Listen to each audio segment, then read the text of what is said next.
Can you please tell me, guys, in the chat if my sound is good or not? Thank you. Thank you for being here. Hello, kids. How are you? She-Books is on the floor. How are you, She-Books? Critical True Crime. How are you? Happy to have you here. Topher from Australia. How are you, Topher? Fishy. Nice to have you here. Sound is good. Cool. Okay, so today we're going to talk about the testimony of one of the victims of Kegan Kline.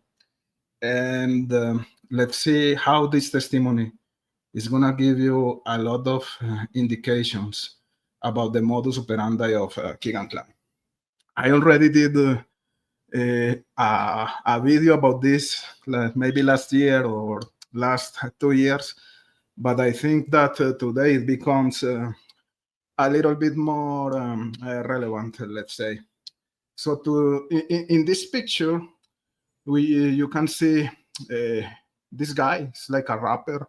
He's a friend of Kegan Kline. I blurred his face. He's surrounded by 1, 2, 3, 4 black males. This is going to be important because in the testimony of the victim of Kegan Kline, this girl here, let's say, is a 16 years old girl. She talks about Kegan Kline video chatting with her with 4 black males. So Kegan was showing her his small dick, and there were 4 black males behind him also involved in masturbation while video chatting with this girl. And I have a theory. I think I may know who are the 4 black guys. It's a wild theory, it's a conspiracy theory, but you're gonna let me know if you agree with or not with me. Of course, we have here Kegan Kline. We have the Indiana State Police officer, Jeremy, I forgot his name, anyways, the one who made the Anthony Shots announcement. I guess all of you remember that. Anyways, we are gonna play the video, and we have Eminem. Actually, it's not Eminem; it's the alter ego of Eminem, who is the real Slim Shady. Why is this guy here? Because in my conspiracy theory, you're gonna laugh, but I'm gonna explain why. I think there's a relation between the imaginary of the Eminem stuff and the Kegan Kline modus operandi. Right now, I know you're saying, "What the fuck, Cryptex? What is this?" So let's put all of these guys together in the same mixer. So let's start with the video, guys. Here.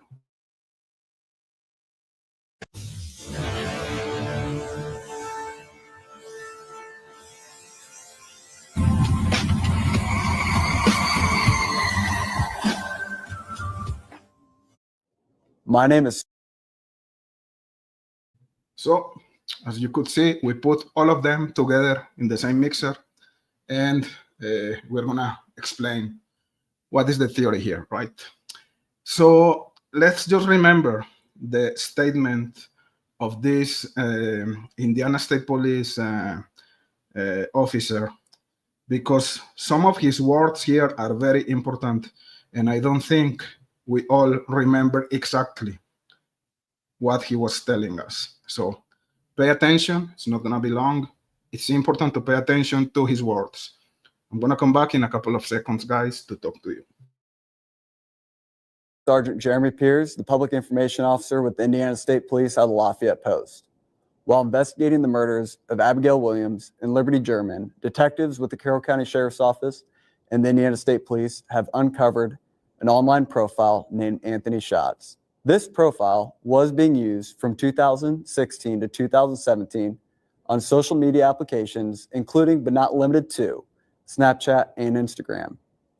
The fictitious Anthony Shots profile used images of a known male model and portrayed himself as being extremely wealthy and owning numerous sports cars. The creator of the fictitious profile used this information while communicating with juvenile females to solicit nude images, obtain their address, and attempt to meet with them. So this is the part which is really, really important. The creator of this fictitious account was intended to meet with the victims and to obtain their addresses. He was not only asking for nudes, he was intending to obtain their addresses and also to meet with them. So this is part of the modus operandi of Kegan Kline. Everybody here is thinking Kegan Kline is someone behind the computer asking for nudes, someone who is not able to put his fantasies in action, who meet the victims, and I'm going to explain why that's not correct.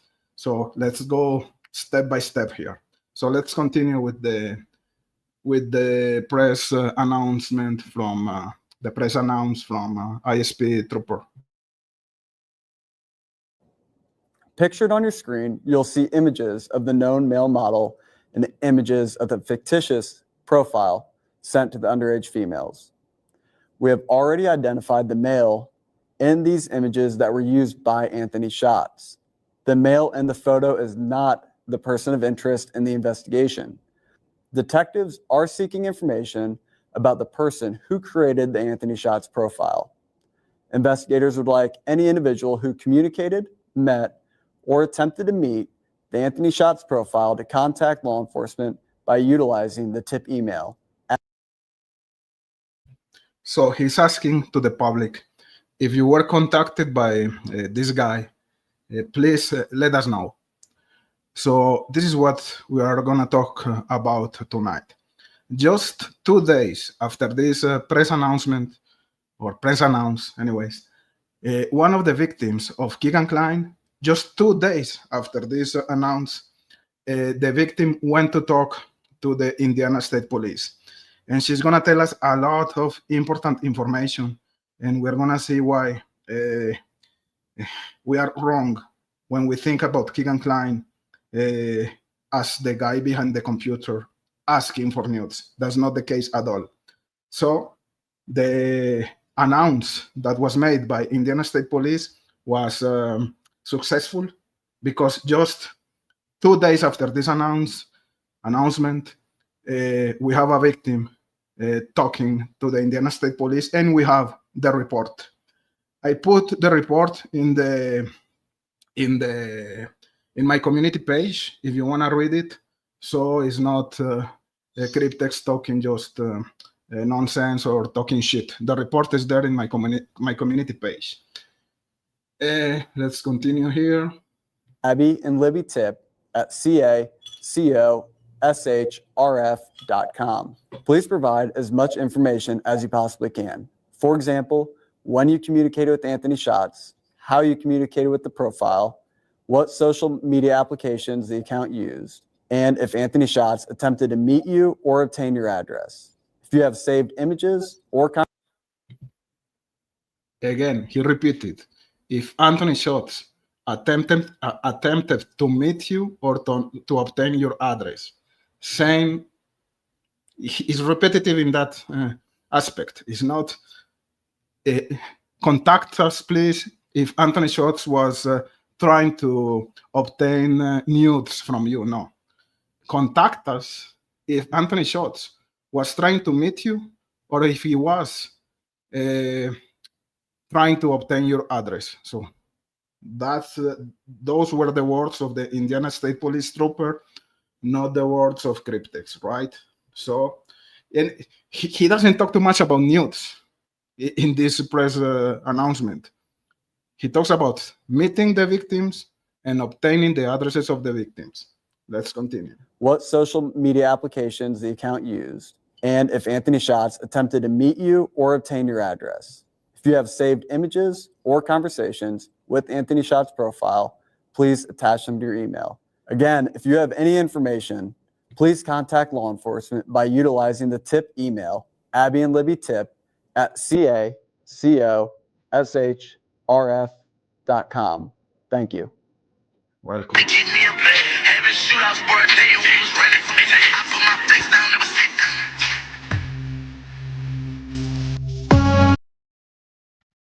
So let me stop just for 1 second here before going with the statement of Kegan Kline's victim.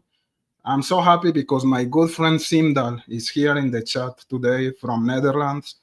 And long time no see, Simdal. Happy to have you here. Super cool.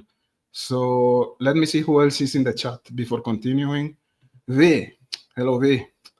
Happy to have you here. Nice graphics. Thank you. Thank you so much, Big Fish. I tried to make it cool for you also. It's not me talking, but the visuals and stuff like that is just part of the show. Analyzet.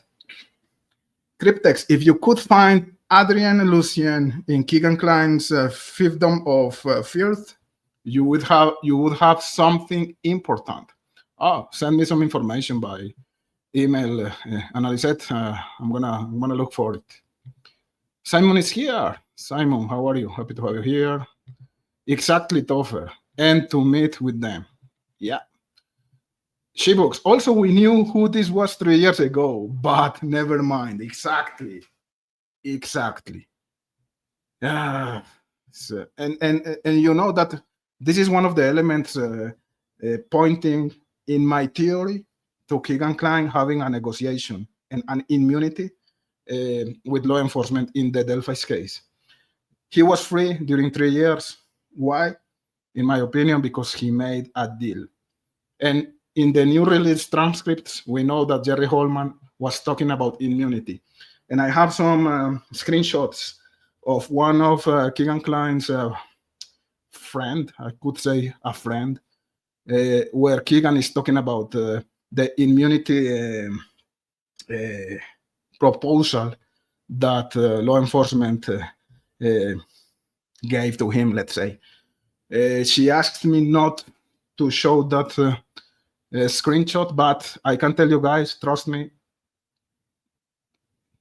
Kegan is talking about a negotiation here, or you can't not trust me. Anyways, I'm just telling you, I'm positive Kegan Kline, he made a negotiation with law enforcement, but this is not the topic of today. Anyways, sorry, I was out of the scope. Simdal, underage females, meaning children, hate this type of lingo. It blunts the seriousness of this crime. Yeah, I agree with you, 100%. Hi, what? I thought you were on vacation. Just kidding. I've been watching. Yes, I am on vacation, and that's why I'm doing what I like to do. Because when I'm working, you know, I cannot go like so often live. So yeah, I'm here at home. My sister is working. My brother is working. My parents are just chilling. One of my best friends, he died 2 years ago. So I'm just chilling at home doing what I like. And during the night, I go outside to do some stuff. But yeah, I'm on vacations and doing what I like to do. And it's so cool to be with you anyways. And remember, I'm going to do something about Pablo Escobar this week. So stay tuned. Thank you for sending us love, Nana Boomer. Same to you. So I'm just gonna scroll. Adrian Lucien. I don't remember who is Adrian Lucien. Anyways, there can be a difference in predators that favor young teens but not small children. Yep, 100%. Analyset. I'm sure Cryptex is alert. Just to mention of blackmails. And Lucien is the other account that was used by Anthony Schotts. Anthony Schotts, the black guy? Maybe. I don't know. Anyways. Bro got a giant ass bag of catnip. Yeah. And we're going to talk about the 4 blackmails that were masturbating with Kegan Kline while video chatting with this witness, this victim. And I think I have a clue. Anyways, let's talk about that. It's coming soon. Toffer, it would be interesting to read the chat log between Kegan Kline and Libby. Yeah, 100%. Shebooks, I was stuck in the small chat. What do you mean? Analyset. So was Kegan Kline involved with snuff films and other horrors? Did he know people who sold children? I don't know. I don't know about snuff. I don't know if that was the case. I wouldn't discard it, but especially since he went to Vegas right after the commission of the crime. So yeah, Simdal working too much for the late night streams. ATM, what is ATM? Still watching replays. Ah, cool. You know, you're allowed to leave some comments in the.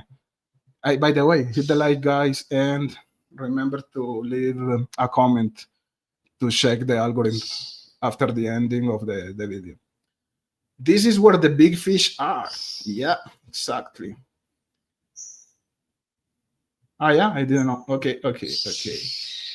Kids, I haven't seen a single arrest or conviction between 2017 and now in Indiana, or really anywhere else that would justify this many people getting immunity. You don't have to have an arrest.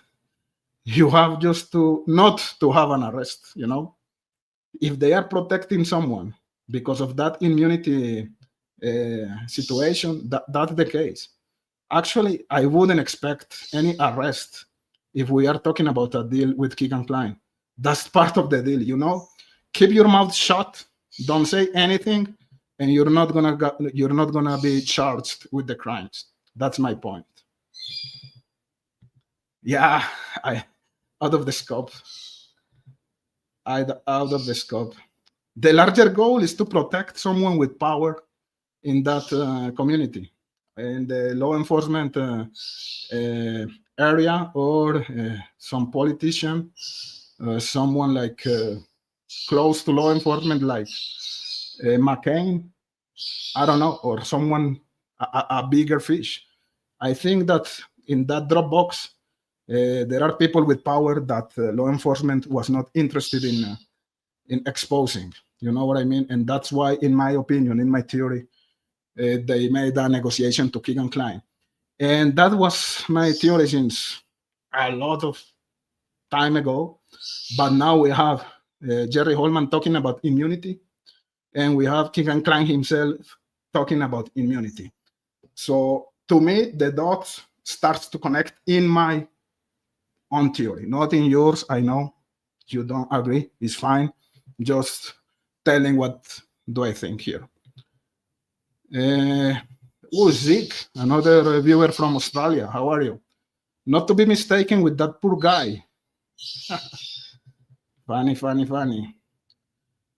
Exactly. Okay, wait for Pablo. It's coming soon, for sure. What is so gross? Kegan circle jerk with 4 black dudes. And that's one of the points or of the elements that I'm going to talk about today, because it was something that I couldn't understand properly. And I was not able to see how Kegan Kline was related to 4 black dudes. I was like, what the fuck, 4?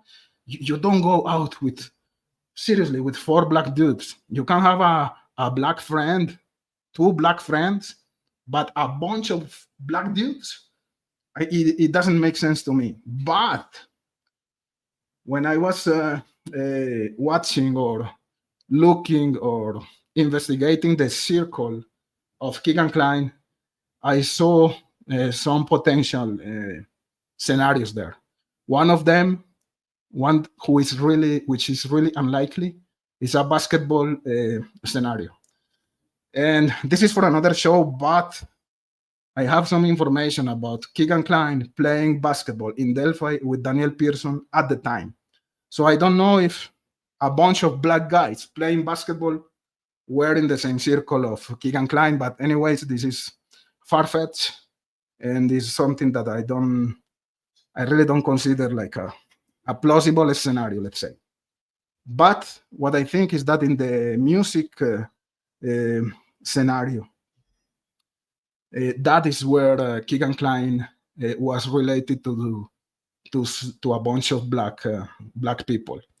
Remember that Kegan Kline, he had delirious of being a singer. and he was faking some tours with vans around the whole country, pretending to be a singer doing some touring. And one of his friends, and I'm not gonna say his name, but he was interviewed by some famous podcasters in this community. He's a singer. He's a real singer, an actual singer, like Kegan. And he was really close to Kegan Kline. And the guy was making videos with a bunch of black guys. And we're gonna go to the rap theory, the hip hop theory, and the real Slim Shady theory, which I know that right now you don't understand, but I'm gonna go there soon. So stay with me, please. Yeah, Zig is in the floor. So Adrian Lucian is the black guy sought for the Michael Vaughan case. Ah, really? Okay, I don't know. I'm just exploring the whole situation in the Michael Vaughan case. I had my learning hat on, so sorry for that.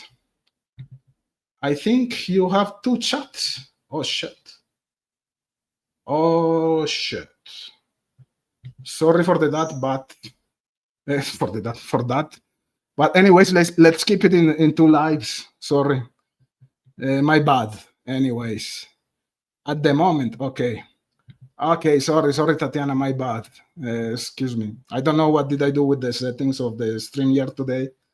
I was having trouble with internet here, and I was playing with the settings, so I don't know what did I do.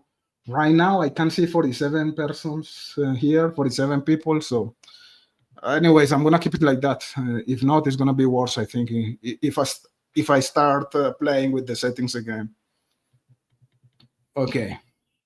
Yeah, exactly. I don't know what's going on with StreamYard. Anyways, sorry for that. I love when Cryptex agrees with something knowing 100%. He has no idea what it's about. Oh, man. Funny. The entire unified command showed up to his sentencing. Ooh, Streets of Bakersfield. Hey, the other time I did a show with Streets and Skip Jansen, it was really cool. So go check that streaming. Streets, she has a lot of great ideas here in this community. So, Annalise, the rumor is that Kegan Kline was selling something like that in Vegas, that he went to Vegas to hand deliver something that couldn't be sent online. Yeah, I know that. I know that this is one of the rumors. I wouldn't discard it. We have also the rumor about some marks left by a tripod at the crime scene. So someone was taking pictures of the bodies. I don't know. It's a good theory, especially when we see that he was going to Vegas. And yeah, I wouldn't discard that. But I think we don't have solid evidence to consider that situation like in a solid way, let's say. Critical. He's just out here respecting everybody's opinion. Why are you talking about that, guys? What are you talking about that? What did I do? There have numerous some arrests in Indiana since the Kegan Kline arrest. Yeah, that's true, but those are not big fishes. Those are small fishes, and I'm not gonna be able to correlate those arrests with the Kegan Kline's arrest. To me, the rate of arrests is the same before and after Kegan Kline was arrested. So I'm not ready to do that correlation. And let's say there's a correlation there. You don't see any big fish there. You see just perverts, losers, which is good to have those guys out of the street, but perverts are in every single level of our society. Poor guys, middle class guys, and rich guys. So don't tell me that there is no democracy here. The democracy is there. You're gonna find perverts in every single layer of our society. And we only see low-class people being arrested, middle-class people being arrested, but we don't see big fishes being arrested. So what do you think about that? It's interesting, right? It's interesting. What's going on? You guys are funny. You guys are funny. Okay. Simon, I found a YouTube channel via Kegan Kline's Twitter. It was a girl being groomed. It's still on YouTube. I reported it to YouTube and to police. Kegan Kline he was not, he is. 100%. Anyways, sorry here. Having some trouble with my cursor as usual. I think I have to change my computer. Shit. Sorry guys. Lost my 1 second, guys. Sorry for this. Oh, okay, kids. I get it now. I didn't know if you thought it was an immunity for info or a hush deal. I follow now. Yeah, thank you. I think you follow my idea right now. Well, he sure didn't go to Vegas to sell Indiana marijuana. For sure, he didn't go to Vegas to sell that. But to say that there were snuff pictures, yeah, it's possible, but I don't know. Let's see. I thought he was getting a bale of California marijuana to take to Indiana, where it was not legal.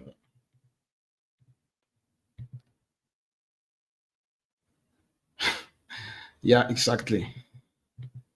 He doesn't seem very active. That's a misconception. That's a real misconception, and we're gonna see a couple of pictures, not too many pictures. He was swimming in creeks. We have pictures of Kegan Kline hiking in rural areas. We have Kegan Kline going to parties with his father, Tony. We have Kegan Kline with friends in parties. There's a bunch of pictures of Kegan Kline being very, very active. So I don't know why. It's like everybody thinks about Kegan Kline and they think about the Kegan of today, the morbid elephant in orange suit, which is not the case at the time of the murders. So it was another Kegan Kline, a total different Kegan Kline. So that's a big misconception. You don't get the point of the black guys? Well, we're going there. He was working with some, or he was video chatting with a bunch of black guys in front of his victims, masturbating himself and the black guys. So I'm trying to see who were those black guys. And we're going to go there. We are going to go there. Yeah. Hit the like, guys. Hit the like. Not a rumor. You mean, okay, the tripod? Yeah. Yeah, it's not a rumor, but how can we know that that was not part of the setup of law enforcement when they were there to take the pictures of the crime scene? I don't know. I'm like 50-50 with that. It's, I don't know. An addicted co-conspirator. How are you? An addicted.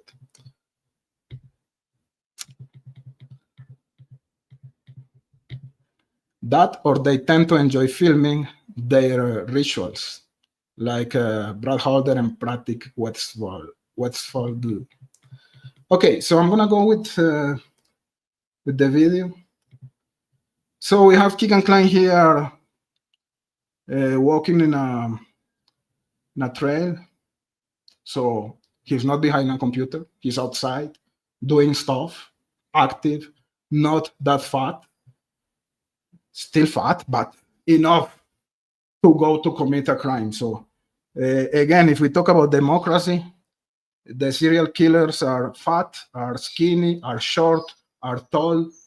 Don't tell me that this guy couldn't be outside helping other killers to commit the crimes. At least, if his confession is factual, if what he told law enforcement is a real thing, he doesn't have to be a skinny guy to drive a red Jeep. So I don't understand people saying, oh, he couldn't be there because he's too fat. First of all, he's fat, but is not that fat to not to go out to walk outside like we can see here in the picture. And of course, he's gonna be able to drive a red Jeep.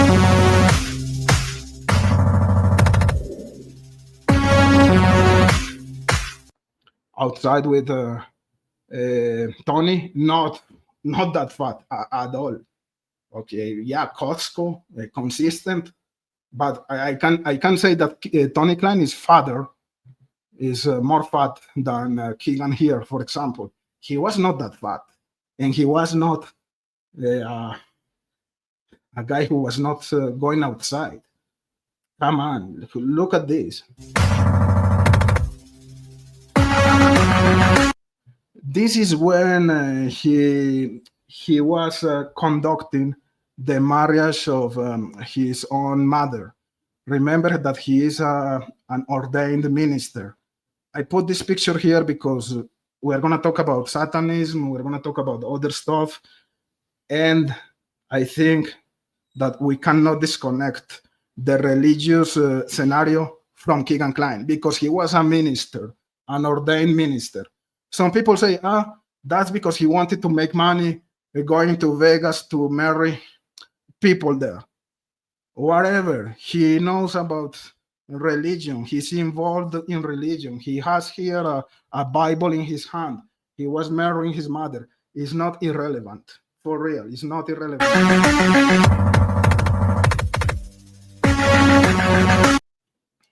Here, outside in the woods, promoting one of his fake video, music video albums.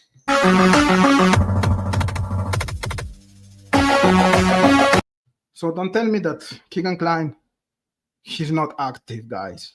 He was very active. Maybe not Michael Jordan, maybe not Usain Bolt, maybe not an athlete, but he was active, guys. Some of you are not as active as Kegan Kline, for real, at the time. I'm just saying. So now, let's talk about the confession, or not the confession, the testimony of one of the Kegan Kline's victims. So we're gonna call her Jane for the sake of this streaming of this live. I'm not gonna read the whole report like in a textual way. You can find the report in my community page. I try to make him more friendly for the viewers, but if you want to see the exact wording, which is not very different to what I'm gonna present here, you can go to my community page. The report is there, so the receipts are there, right? And anyway, this is not new, but in the context of the new developments, I think it's relevant to revisit it. So in December 2021, Indiana State Police revealed the fake online profile Anthony Shots. Is the video that we just saw from the Indiana State Trooper Jeremy Pierce. So we know that.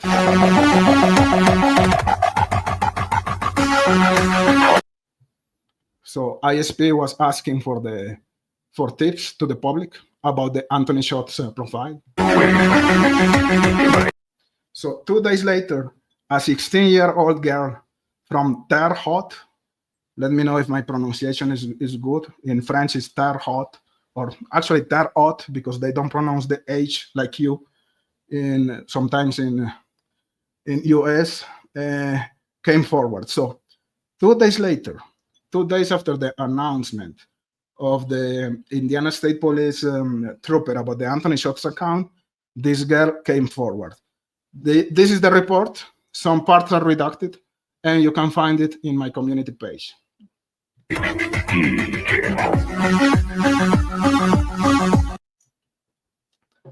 So what she told to the detectives became the backbone of 28 felony charges against Kegan. Let's see what is in the report.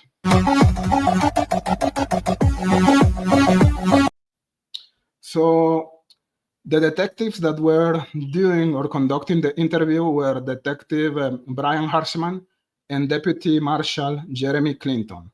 They conducted the interview at the house of the victim.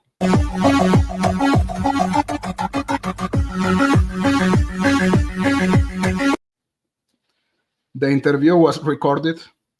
That was made in the living room of the residence of the girl at 13:22 hours.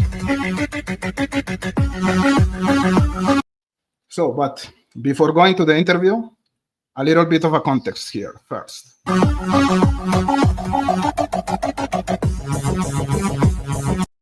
So the girl, we're gonna call her Jane, 16 years old, is in 11th grade, living in LaPorte, Indiana. So he received, out of nowhere, a message in Instagram. Hey, I am Anthony Schotts. I want to be your sugar daddy. So Anthony Schotts tells her, I'm 21 or 23. I'm a musician on the Warped Tour. I'm rich with exotic cars and houses nationwide. So he contacted the girl via Instagram, and of course he was lying to her about how rich he was, how handsome he was, how young he was.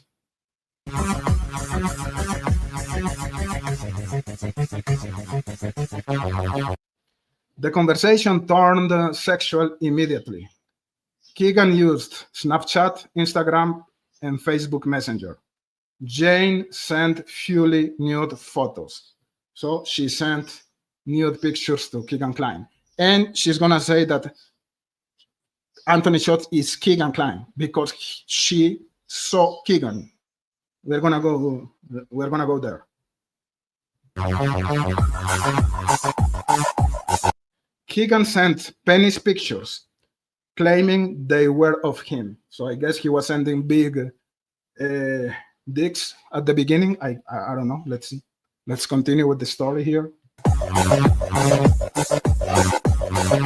So this is a main element for the live of today. So then the video chat came. He demanded she masturbate on camera, specifically using her fingers or a hairbrush handle. So that was the request of Kegan Kline. Sometimes 4 adult black males appeared in the background watching. One had gray hair. The others looked Kegan Kline's age. So this is what I'm going to talk about later. Also, the 4 adult black males, because that was always in my mind. What the fuck? Kegan with 4 black males? Trying to make sense of that. So let's continue.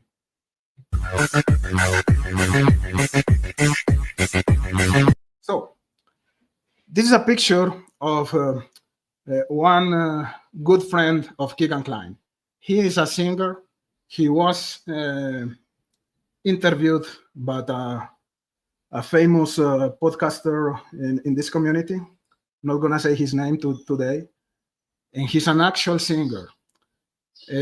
In a lot of his videos, he is playing music with 4 black males, right? And since Kegan Kline was really close to this guy, I'm pretty sure, or my theory here is that Kegan Kline was close to the black guys as well, because they were part of the same circle here. So I think those guys could be, allegedly, in Cryptek's mind, potentially the 4 black males that the girl was talking about. Let's continue. step by step.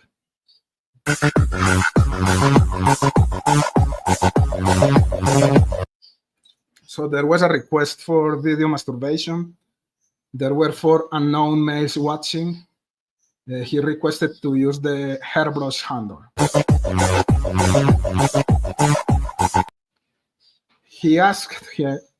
Kegan Kline asked the question if he and his friends could double penetrate her. That's fucking weird. It's hard to read that, but it is what it is. It was the testimony of the girl. He told her because she was 16, the age of consent in Indiana, he couldn't get in trouble. On multiple occasions, he said, "I own you." Remember, this is about power to you. What is this power? Kegan Kline telling the girl multiple times, "I own you." Every time she blocked him, new accounts appeared. He asked to meet at least 30 times. She refused, terrified. So Kegan Kline was asking the same girl to meet with her 30 times at least. So he was not only about obtaining nudes, he was about meeting with the girl. And remember that famous sentence here in the case, I was supposed to meet Libby, but she never showed up. So he was meeting girls. He was meeting underage people, underage,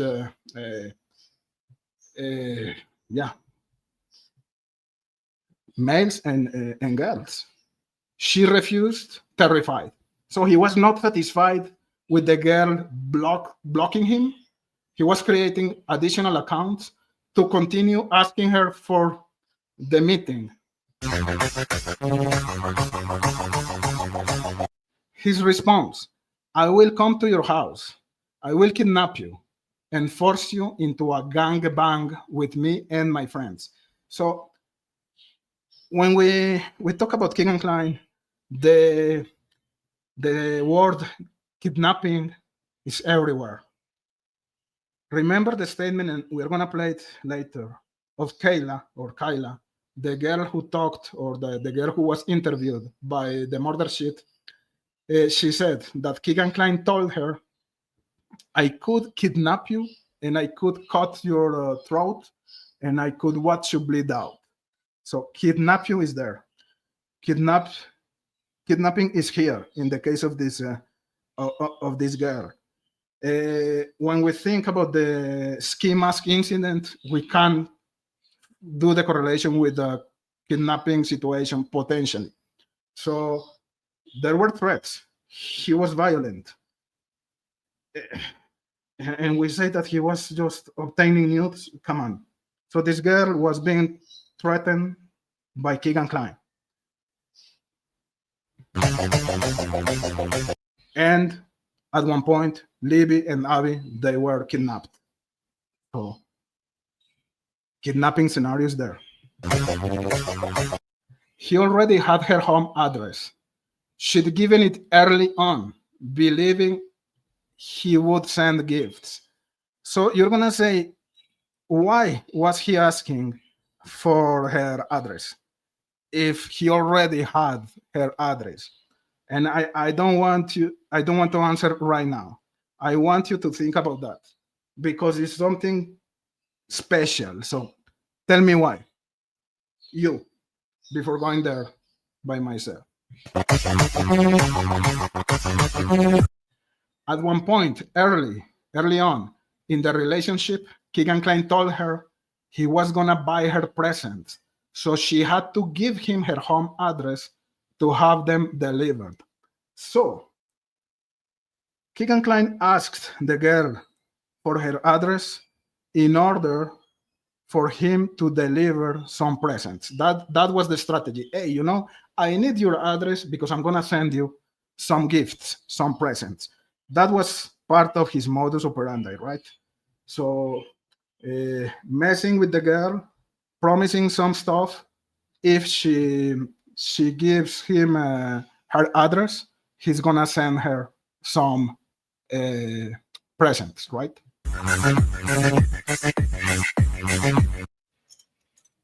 None of the promised gifts were ever delivered to her. The alleged gifts that were promised ranged from expensive shoes and clothing to articles from Victoria's Secret. So that was the promise. I'm gonna send you expensive shoes. I'm gonna send you clothes from Victoria's Secret. I'm gonna send you a bunch of gifts, of presents. She never received anything.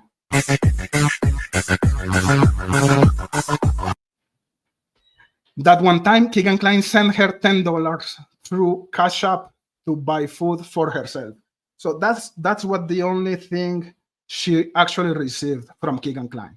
Kegan Kline sent her $10 via the Cash App application. Why is this important here when we think about Delphi? Because in the transcript of Kegan Kline,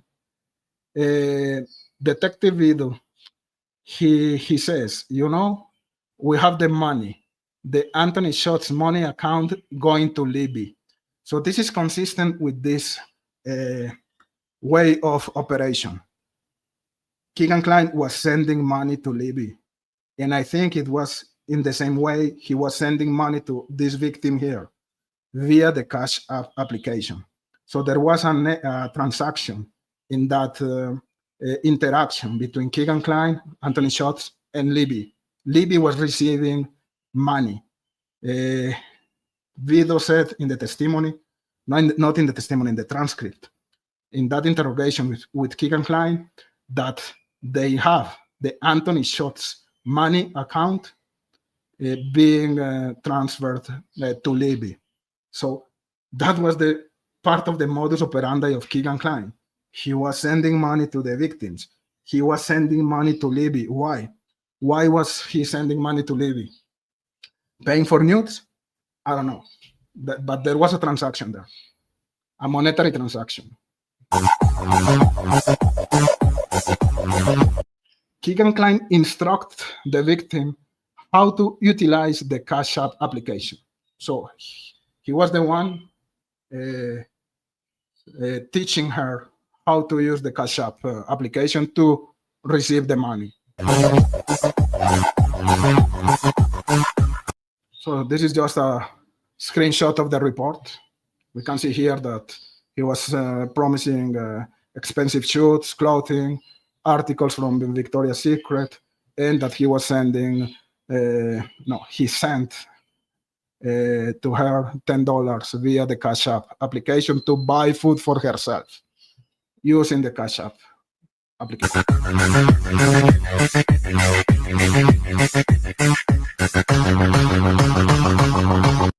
The gifts never arrived, only once, $10 via Cash App. I will kidnap you, or I will force a gangbang. That was a direct quote. As Kline fixated on younger girls, a new profile contacted Jane, Emily Ann.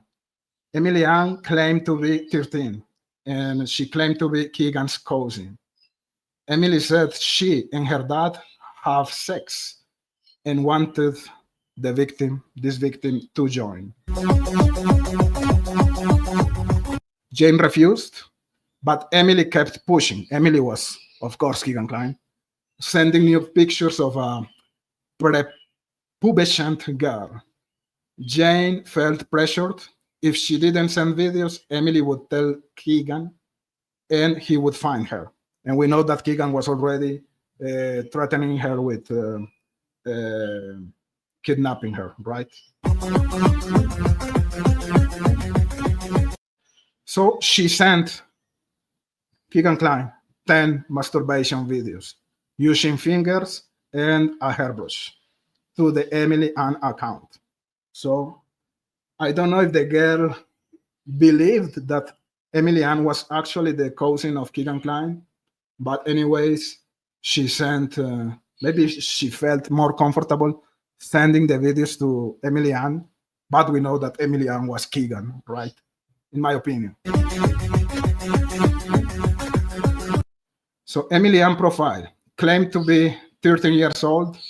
he sent underage nudes, and Emily Ann was pressuring the victim into 10 videos. Kline told her he fantasized about gang-banging little girls. His prime age, 13. Why?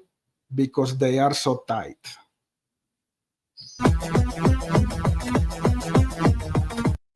He wanted Jane to record sex acts with 10, 13-year-old girls. She said no, but the pressure never stopped. Prime age is 13. 10, 13-year-olds are so tight. Those were the words of Kegan Kline. So let's go with the report itself. On December 2021, the victim calls the ISP tip line. The next day, Detective Brian Harshman and Deputy Marshal Jeremy Clinton, they conducted the interview at the house of the victim. She confirms that all chats happened on her Samsung phone or iPad mini.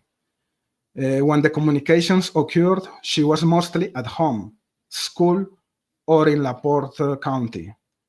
She recognizes Kegan Kline's face from news photos. So she knew that there was no other person using the Anthony Schultz account. It was Kegan Kline using his own fake account. So she recognized Kegan's face. So the detectives proved that the music tour photos were stolen, that the Anthony Schultz profile was 100% Kegan Kline.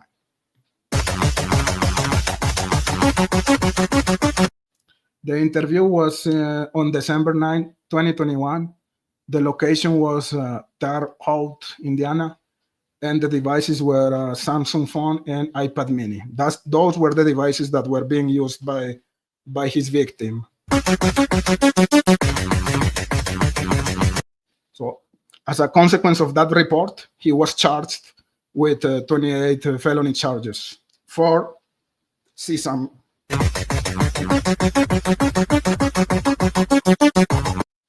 So we have here the ISP case number, which is the Delphi investigation.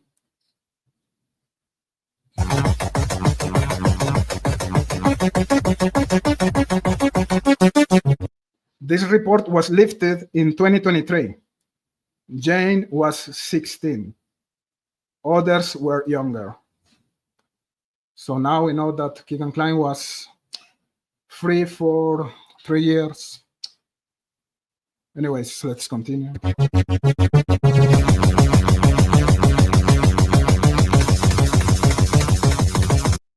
So I'm gonna go to the chat for a while. Then we're gonna talk about it's raining like crazy. I don't know if you can understand properly what I'm telling you guys, but the noise is really heavy here, and I'm having internet problems, so I hope it's not gonna be a problem for us tonight. So gonna go to the chat for a couple of seconds, guys, and then I'm gonna continue with my super presentation. Hit the like again, guys, if you just joined the streaming. So wait a second. Wait a second, guys. Again, my cursor is acting weird. I don't know why. Makes me mad. Don't know what's going on here with my computer, guys. Maybe it's Jerry Holman messing with Cryptex's computer. Okay, I think it's fixed. Cryptex is fixing problems live. Okay. Give me just 1 second. It's a lot of comments. Okay. So I think I was here the last time I was talking to you guys. We were talking about snuff. So I think that subject already changed. I have. Oh man, thank you. Merci beaucoup. Muchas gracias. I have a gift. I have a present delivered by my good friend here. Okay. Sorry for the interruption here. Simon, corruption. Yeah, I think there's an element of corruption here. We always say that there's a fine line between corruption and incompetence, and I think that that line was what happened here? Crossed. My computer is acting weird, guys. Be patient with me because we're gonna talk soon about Eminem and that relation with the Kegan Kline's situation. Okay, morbid today, not at the time, not at the time. Topher, in that picture, he looks like BG to me. Yeah, I wouldn't discard the Kegan Kline as British guy, for real. I wouldn't. I think British guy was Richard Allen, but in the bucket of possibilities, I still consider Kegan Kline as British guy, potentially. Why would they take pictures of their own marks? I don't know. Why not? I don't know. They wouldn't. I don't know. I don't know. I don't understand. Seriously, maybe it's a standard operating procedure. I don't know. Hiawatha. The FBI had tripod and recording equipment list on their warrant for Logan's house. Yeah, that's what I'm saying. Is maybe it's the tripod of law enforcement. So who knows? Who knows? What is funny? I don't know. Okay, Hiawatha, good point. Yeah, I think it's a possibility that the tripod marks come from law enforcement. Annalise, it's not hard to be an ordained minister. He doesn't have to believe in anything. I know, but I wouldn't discard that he was also into some stuff, into some religious stuff. And when we heard Reese Davis talking about the crime scene in regards of Kegan Kline, he said that the crime scene was staged because Kegan Kline wanted the crime scene to look like a satanic scenario. That was the testimony or the interview that was made by Case in her channel to Reese Davis. And I agree with you. It's maybe nothing, but it's maybe something. I wouldn't discard something there. Why? I don't know. He was an ordained minister. There's a connection with religion. Don't tell me there's not a connection. There is, in my opinion, again. Now, Simon, I think Kegan Kline needed pictures not just for sexual gratification, but to use the photos to blackmail young guys. That's a good point. That is a common thing. The groomers use the images of blackmail. Yeah, that's a great point. And he was not only catfishing girls, he was catfishing guys. So it's a great point. It's a great point. Hiawatha, what's really going on there is, yeah, I messed with my settings. Sorry for that. Critical true crime. Only Indiana people would get that reference. Which one? No, not at all. Come on, Sindal. Just saying that he was not that fat at the time. Come on. Sindal and his humor. We missed you, you know? That's why you have to be here, man.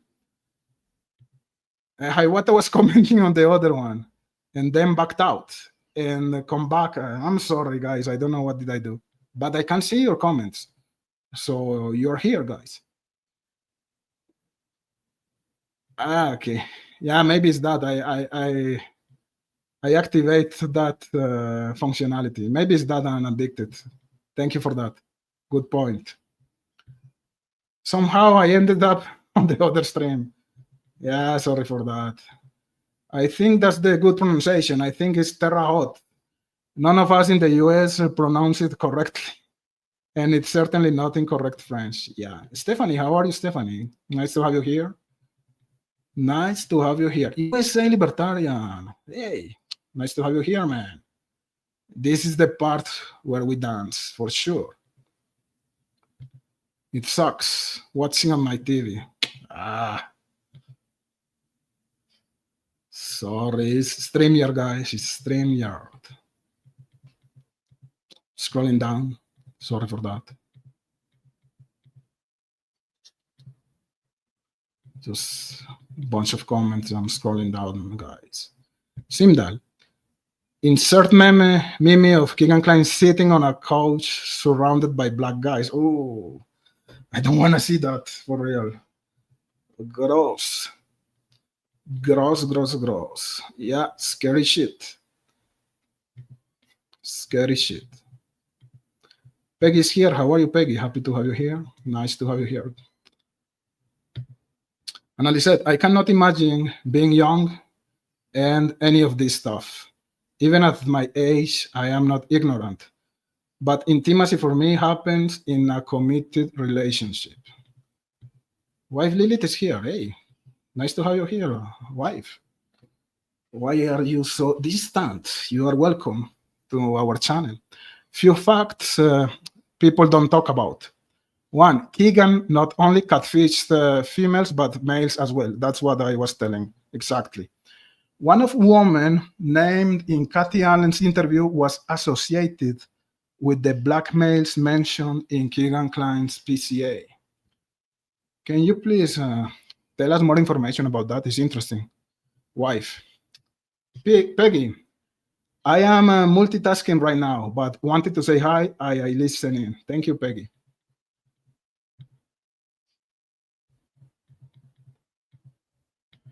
Fishy. You know who knows lots of details about the Vegas Strip and ski mask incident is Aspen. Yeah, for sure he knows stuff. Hello, Josh. Joshua is on the floor and he's alive, guys. We are so happy because we were worried about Josh. 2 people using the accounts asking twice. Kegan Kline's money account was connected to Libby's account. Exactly. Anthony Schott's money account was connected to Libby's account. And I think it was via the Cash App application again. Yeah, and you know what? I think that maybe Kelsey was the one helping Libby. If she needed the support of someone to activate that account, I don't know. Purple Amaryllis. This is really interesting and shocking, but the music is giving me a headache. Sorry for that. But too late. According to an addicted co-conspirator, Cash App doesn't have to be linked to a bank account. You get a Cash App card that works at ATMs. Topher says that that makes sense.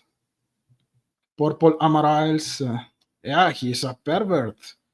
And not only a pervert, he's dangerous.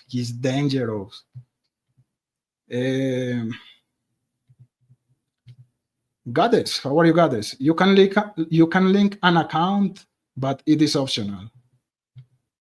Annalise said, I think the Delphi case looks like a conspiracy because a bunch of Kegan's underage victims are being protected.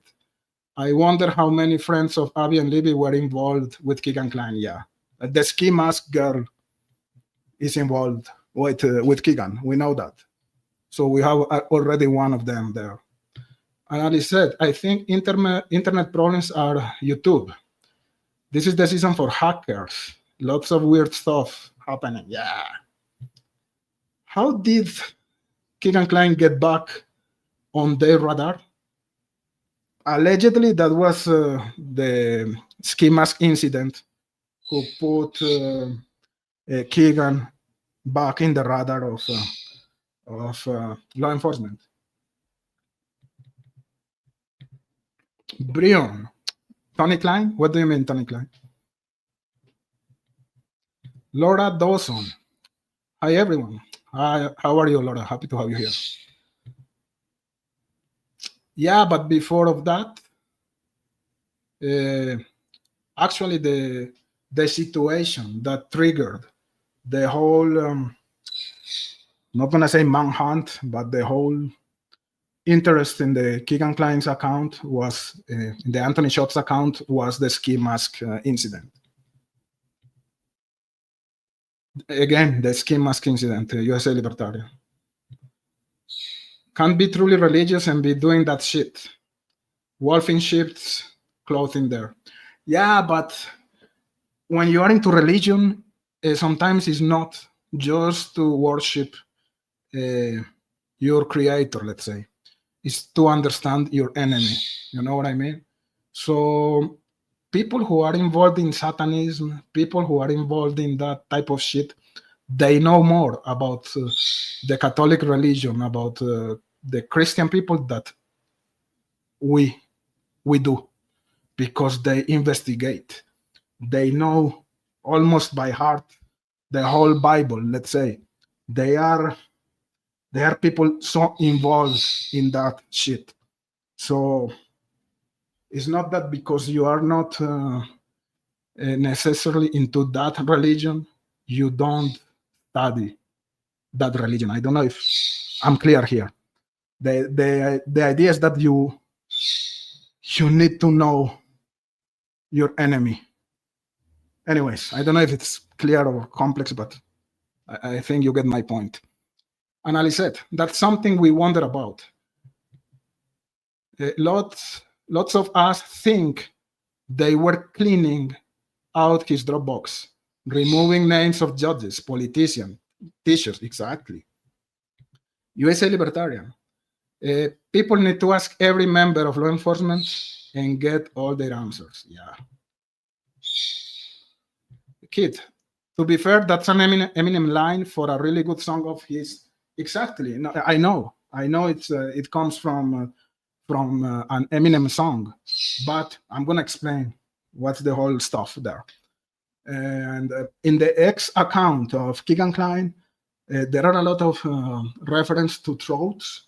He has a fixation with throats, but most of the sentences come from lyrics, from music lyrics, Eminem and other guys. So yes, I knew that, kid. It's a good observation. I wanted to go there. Hi to USA. Okay. They need to provide a reason for leaving a predator on the streets after telling the public there was no danger. Yeah, it's so cool to have Josh here again in the chat. And alive and safe. Libby also had money in her account. Oh, Jerry's here. How are you, Jer? How are you, Jer? Hi, Wata. We will never know what accounts Libby was active because her sister deleted a bunch of them at the police station. Okay, I'm gonna watch that, Fishy. Thank you for that. Yes, I know. I know that. That's the live he made with Farmer, and maybe with you. I don't know, but I know that you have it in your channel. It's very interesting. Yeah, for sure, it's interesting about the ski mask incident. Kegan Kline had another Twitter account called "You Too Kill Me." Really? Ah, okay, that's new for me. Thank you. Thank you for that. The point of asking questions is always to get the answers, of course. Of course. Heather, how are you, Heather? Mustang, how are you, Mustang? Cool to have you here. Hi, guys, hit the like, please. Help me with that, and remember to leave a comment in the comment section to shake the algorithm. I think interest in Kegan Kline came from the Brian Kills situation. I think Brian Kill, yeah, that too. Correct, you're correct. The Buster Hernandez stuff. The one who had a very good theory about that is Kip Jansen, and the other time we were talking to him specifically about that. We made a whole show about Buster Hernandez or Brian Kill, and that's his theory that the FBI, they were looking for Brian Kill, and they actually found that there was another guy called Kegan Kline. So you're right. Good point. Good observations of that. Exactly, Fishy.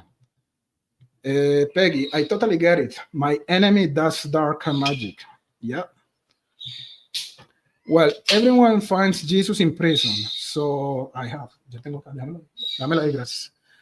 Everyone finds Jesus in prison. So Minister Kegan Kline has a lot of people for his flock. Big Fish, I wouldn't call her your enemy. I mean, you all could probably squash that with a little effort. Yeah. Goddess is rolling her eyes. I don't know why, but anyways. You're talking about Adrian? I'm not gonna talk about other creators today. If you check the algorithm more than 3 times, you are just playing with it. You're right. You are right. So check it just 2 times. Flannel, yeah, that's true. Flannel shirt guy, McCain, he was involved in some magic stuff. You're right. There is a document. It's like some text he wrote about some. I read it long time ago. Yeah, it was like a sexual connection, and it was a weird stuff. I don't know. Anyways, yeah, I remember that. I recall it now. Kegan Kline will find something in prison, but it might be the soap of the floor, not Jesus. He's from Santa Fe, which is like a hub for weird transcendental cults. Okay, so now let's go with Eminem. This is going to be far-fetched. My whole theory about Kegan Kline being a potentially British guy, being one of the actors for sure here in this case, is not related to Eminem. This is just a bonus, right? It's a bonus. Don't say, "Oh, Cryptos is crazy now. You are losing your credibility because of this." But I want to explain. It's a bonus. It's not. I already explained here multiple times my theory about the involvement of Kegan Kline and why do I think he made a negotiation with law enforcement. But I think this element is also interesting. It's just an extra bonus, guys. So don't become crazy. Just try to be open-minded and see. You can tell me if I'm just out of my mind, but I think there's something here. So again, coming back to the Twitter account of Kegan Kline. And a lot of those posts are already deleted. I have the whole bunch of posts in my folders. But you're gonna see that there are a lot of reference to throats in the Kegan Kline Twitter account. For example, here, think I won't choke no whore till the vocal cords don't work in her throat no more. As Keith was pointing out, this comes from an Eminem song. And most of the posts made by Kegan Kline are like that. He doesn't put the what's the name of this symbol? I don't remember. To explain that it doesn't come from him, that he's stealing the sentence from another artist or whatever, but we know, as Keith said, this is from Eminem. But the point is, he's talking, he's posting nonstop about throats. So let me go with my analysis here.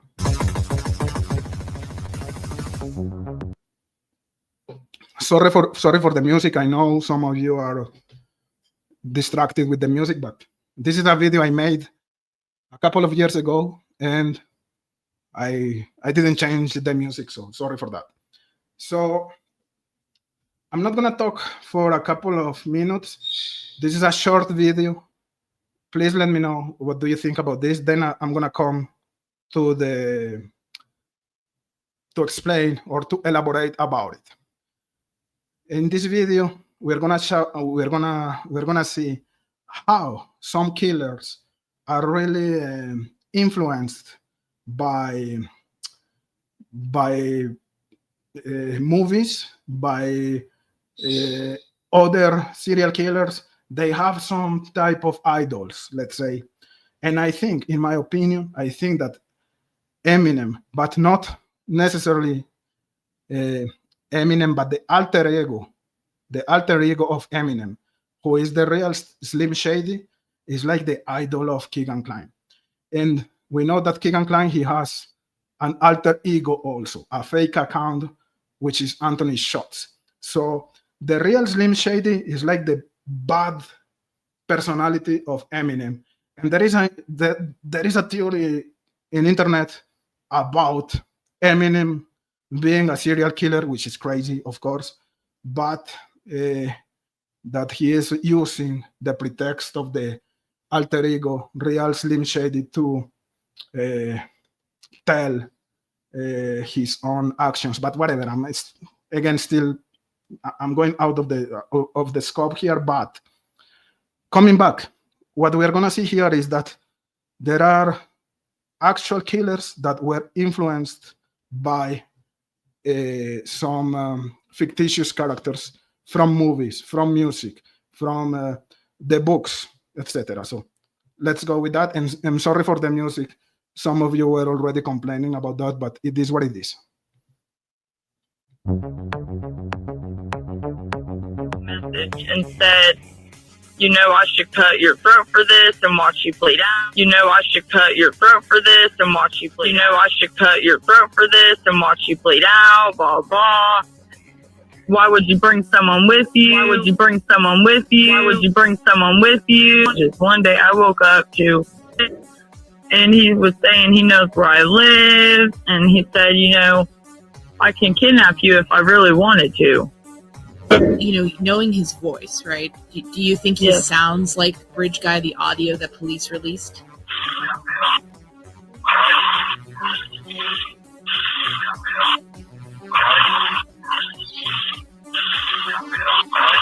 It's so creepy listening to that. Does it sound like Kegan to you? Yes. That's creepy. He's evil.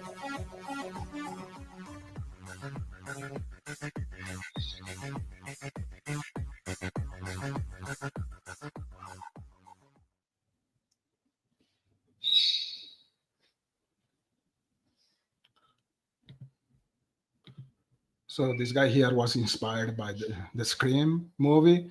This one here was inspired by the guy of the movie Saw, that killer. We saw some kids that were killers inspired by Chucky. This guy was inspired by Saw. Another one by Slender Man. So it's not atypical. That shit happens. They become obsessed with those fictitious characters, and they act in, I don't know, trying to emulate or to mimic those characters. This one was inspired by Michael Myers from Halloween. So here, Kegan Kline posted this extract of the rap song Kill You in his Twitter account. It's the one I was presenting. So again, using the lyrics of Slim Shady, a violent and misogynistic alter ego of the rapper Eminem. He was obsessed with the real Slim Shady.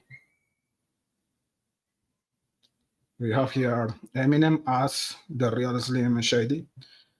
Shady is mostly known for his violent actions and lyrics like murdering his ex-wife, Kimberly Scott. Don't you get it, bitch? No one can hear you. Now shut the fuck up and get what's coming to you. You were supposed to love me. Fucking Kim, I guess. Oh no, Kim is choking. Now bleed. Now bleed. Remember that Kyla, she said that Kegan Kline told her, I will watch you bleed out. Bleed, bitch, bleed, bleed, bleed, bleed. He's using the same words of the real Slim Shady in his Twitter account when he's talking to his victims to threaten the victims. So the same type of, and again, this is just a bonus, just for the sake of the discussion.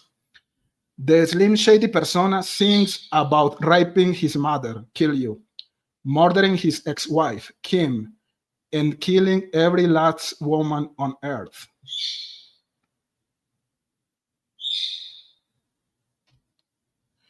In the song My Name Is, he raps about dreaming that he slits his father's throat. Again, the throat is on the table, right?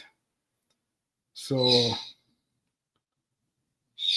we can see here this poster. The real Slim Shady could have been inspired an already troubled, violent, mentally unstable man to go further into his dark fantasy life, making it real. Again, to me, it's not impossible that Kegan Kline is British guy. I think it's Richard Allen, but I still consider that is highly, no, not highly, but that is very possible that Kegan is British guy. Let's continue here with the video. I don't know what do you think, but I think that he potentially was being inspired by the real Slim Shady. Now, when we talk about the 4 black males, those guys were part of a rap gang, let's say, and they were working with his friend. So at one point, he became really close to those black guys.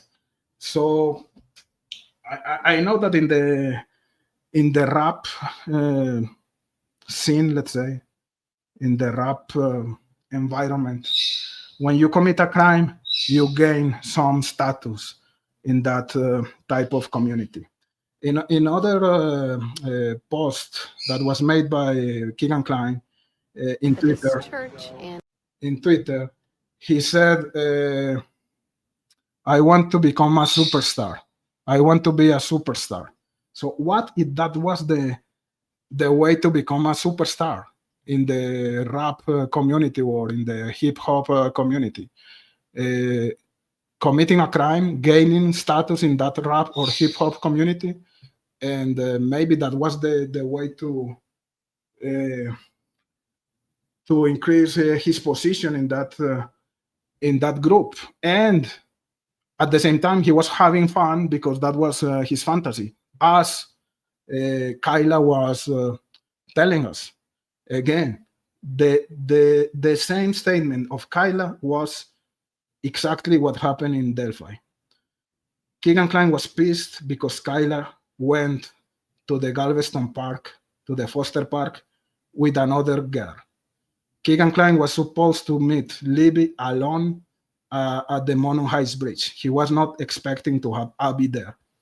So maybe it was the same situation. He became enraged. He told Kyla, why did you come with your girlfriend? You know, I can kidnap you again, kidnap you. I can cut your throat. I can watch you bleed out. The same thing could happen in the Delphi crime, in my opinion. And again, this is just an extra bonus. This is not a solid part of my theory involving or pouring Kegan Kline as one of the actors and potentially British guy as well. But I want to know, what do you think about this? And I expect all kind of of comments for sure. So let me go here. Let me come back. Okay, I think I was here. A lot of effort. I like you both. Okay. V.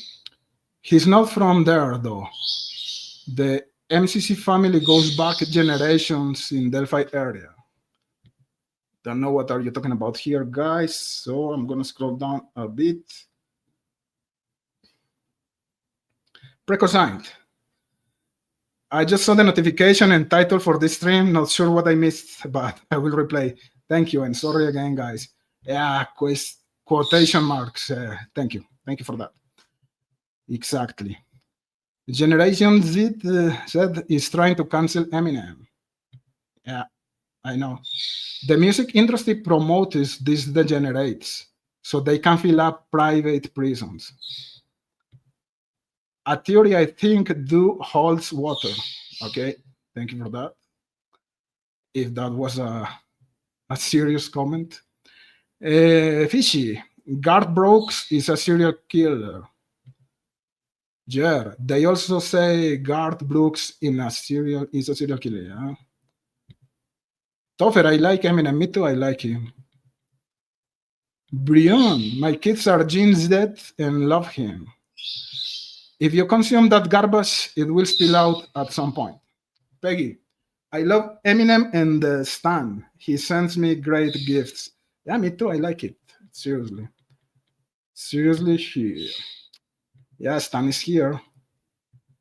The production on this song is actually fire. It's a sample of French jazz. Kyla.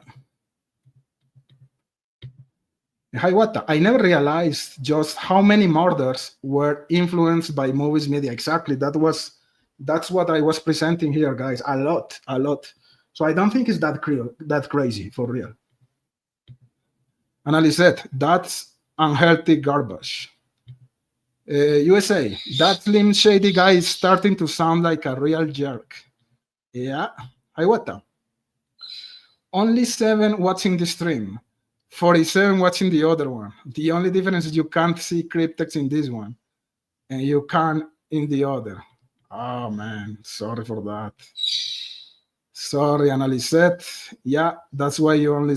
I messed with the streaming today, guys. Sorry for that, but anyways. Precosigned. Where can I find Kyla's statement? Kyla B and Libby were friends. Kyla was at the trails at the 13 with her step sister.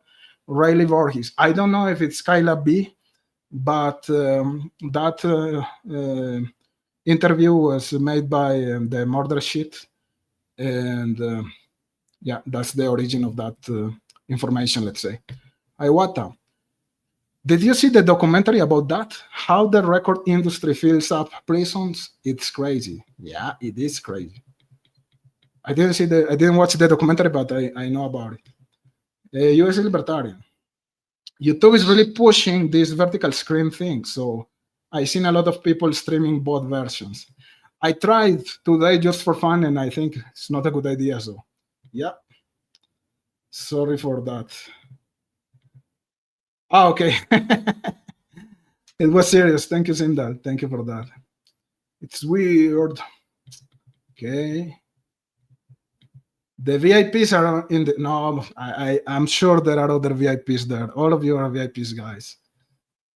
I get distracted by cryptex too sexy. What do you mean? I can't join the other one. I'm barely functioning with damaged equipment, so I will stay here. Okay. Thank you, guys. Now,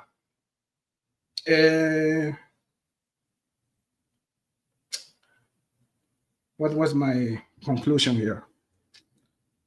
Okay. The whole streaming was about Modus Operandi. Okay.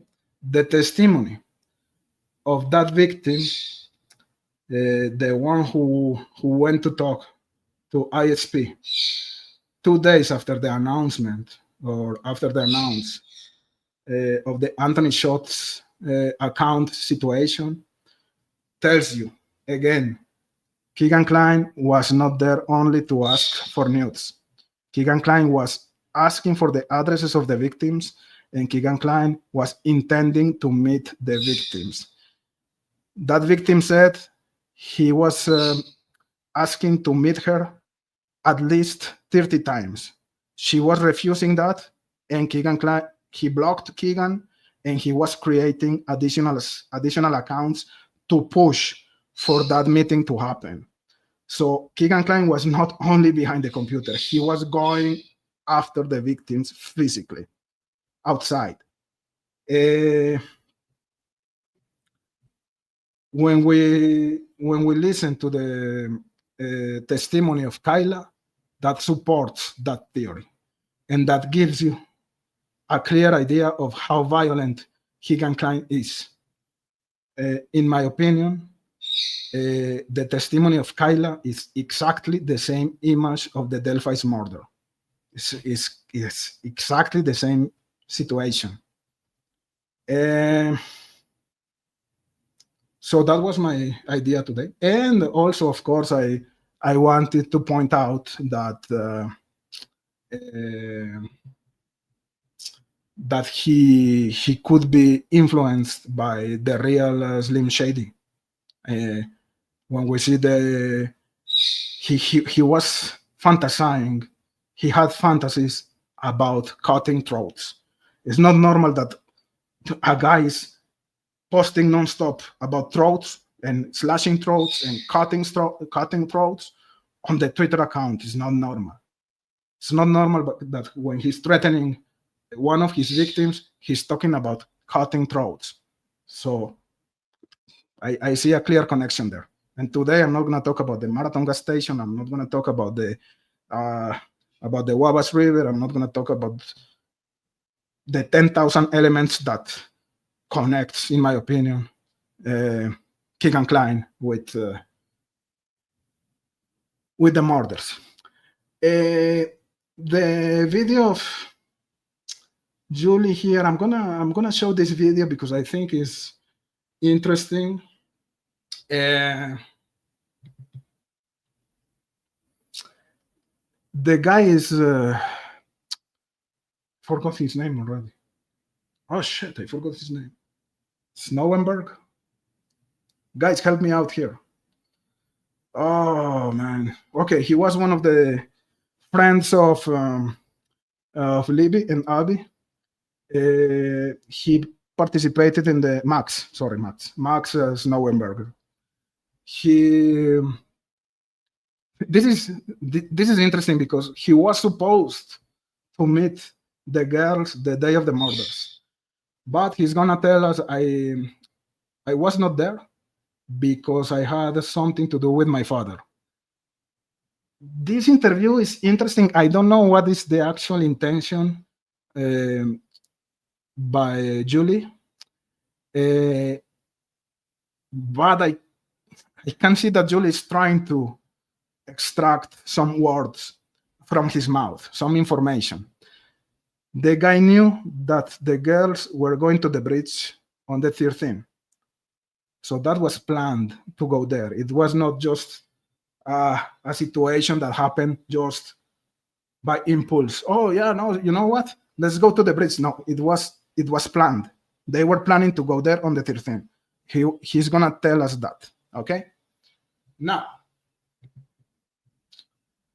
this guy is really interesting because I don't know if I should play that video. I'm gonna play the video I made about him after this interview, if you want, because everything related to Max is, in my opinion, suspicious, in my opinion. And I even think that he looks like the Teresa Liebert sketch. I'm being wild, conspirational, let's say, but yeah, I have to, you know what? I'm gonna show you. But Peggy, I'm gonna take a break to show you something, guys.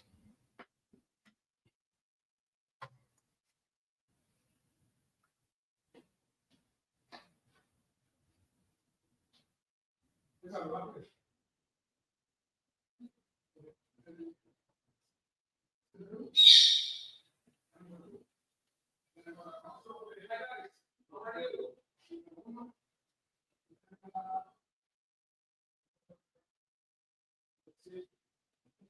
guys, if you were able to see it or not, but that was the idea. So I don't know. Oh shit! I don't know if you were able to see the birds. So they are really noisy. So let's go with this interview, guys. Fine. Did you watch the birds? Because my computer was here in the room and was walking with the cell phone. So I don't know if the connection was there. It was correct. So let's see with this interview, guys.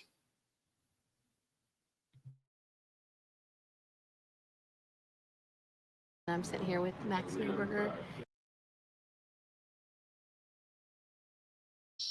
By the way, you're gonna hear some interruptions. It's not me. It's the video of Julie. So at one point, the audio is gonna cut, but it's her problem. It's not my problem. Okay, just to let you know, guys. Hey Max, how you doing? Good. So Max, tell us about like how did you know Libby? Tell us about that, if you would. School, friendship, pretty young age, best friends. Yeah, you guys were best friends, right? Mhm. And she was talking with you on the night of the 13th, wasn't she? Yeah. She was. What was she? Was she wanting you guys to come? Hang out at the bridge that day, hike, Mhm. but I had other plans Yeah, so with my dad. you weren't able. Yeah, there was a big. So he knew that the girls were supposed to go to the bridge on the 13th, but he had other plans with his father, so that's why he didn't go there. Farm sale, so that was something that was unusual, and so you ended up going with my dad. Yeah, with your dad, and then I know it was really hard for you. I know you went through a lot of hard times, and you've come through this, and you've had a lot of love and support from people. So now here we are. We're at the Delphi United Methodist Church. We've got an arrest with this guy. What were all your friends thinking? Were they kind of thinking that this was? Well, everybody I've talked to thought this was just out of the blue, weird. I mean, but it does make sense more that I actually read into it, look at it. Well, so what were you guys thinking? Like after the girls were murdered, what were your thoughts like about who did this? What was kind of the consensus among your friends? Really, I don't think there was fingers pointed at that time. Or even a thought about why. Did Nobody could know why, could figure out why. Did you think this was like at the time random, or do you think? Oh, it was very random. Yeah. And so you didn't think it was like targeted or anything, or there was anything going on, so there were some people that. So this is interesting because she's gonna ask about the Anthony Shots account here. So pay attention. And again, the audio is gonna cut because of her cell phone. It's not my streaming acting weird. So at one point, the audio is not gonna be good. So this part is interesting because she's gonna ask him about the Anthony Shots account here.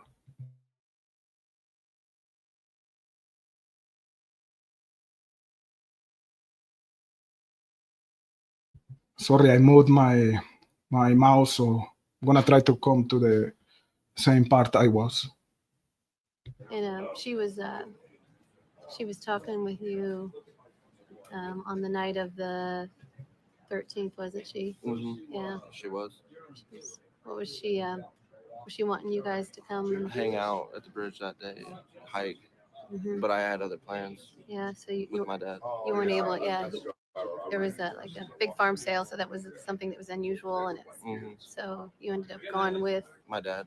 Yeah, with your dad. And then I know it was really hard for you. I know you went through a lot of hard times, and you've come through this, and you've had a lot of love and support from people. So now here we are. We're at the Delphi United Methodist Church. We've got an arrest with this guy. What were all your friends thinking? Were they kind of thinking that this was? Well, everybody I've talked to thought this was just out of the blue weird. I mean, but it does make sense more that I actually read into it, look at it. Well, so what were you guys thinking? Like after the girls were murdered, what were your thoughts like about who did this? What was kind of the consensus among your friends? Really, I don't think there was fingers pointed at that time. Or even a thought about why? Did anybody? Nobody could know why. Could figure out why. Did you think this was like at the time random, or do you think? Oh, it was very random. Yeah. And so you didn't think it was like targeted or anything, or there was anything going on, so there were some people that you knew were talking to that Libby was talking to. Did Libby tell you about some of these guys or a guy? Only a specific 19-year-old, not anybody specific. Yeah, Nothing specific. and that was on Snapchat, right? It was. And so I remember back in 2017, and I went on a YouTube channel. I was talking about it. That's when we met for the documentary, right, with Mike Grasso and Robin Uni and Lifetime. Yeah, Lifetime. Yep. Yeah, and it was completed, but there was some legalities where, so it's still sitting there, and it still may surface at some point in time. But when Libby, when you got home, I said, "Hey Max, tell me when you, what was the date that Libby first told you about this person?" And you were able to pull it up. I was able to pull it up, but I don't. I remember I don't December remember. 26, 2016. Yeah. And she had said, "Hey Max, this guy wants to meet me. Should I meet him?" And then you told her No. because you're like, "How do you know who this is?" Right? And and so this is looking like it's ending up being indeed some kind of a cat. You think that maybe the CSAM? It could. Yeah, because he's posing as someone. He posed as Anthony Shots talking to Libby, but then this guy comes along, and we're finding too. So, are your thoughts that we all be interconnected? In a way, and again, I don't really know. No. It's hard to tell. I mean, we are finding. That's why I asked you last night. Yeah. I wasn't sure. Yeah. So we're finding out. We've got it. I'm going to turn this camera. There's a lot of. So we're going to get ready to go and get a seat here shortly. They're not letting people come in until what? I think 9:15. But we're going to keep praying. I think this might be like the first step in, this whole process. But I think it's a as Doug Carter told me, it's sure a step in the right direction. So that tells me that there's probably a lot more to come. And as talking, he's in the White County Jail and not willing to cooperate. But we'll get him, and just keep saying prayers. Everybody keep praying, and justice for Libby and Abby. We've hung in here so far, and we're going all the way. So thanks everybody for watching. So that was Julie Melvin interviewing Max. I think it's a very interesting document. It's a very good information there, very good information. I don't know if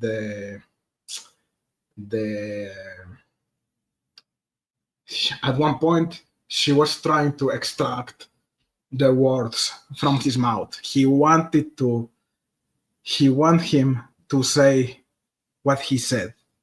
She's smart. So maybe I'm reading too much between the lines, but that's what I think. Now, let me ask you guys. Do you want to watch a video I made about my hypothesis of Max Snauenberger being connected somehow to the crime?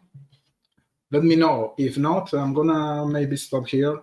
So I'm gonna wait for what is your mood right now, guys, because I think this is an interesting subject, and I think there's a lot of information behind that.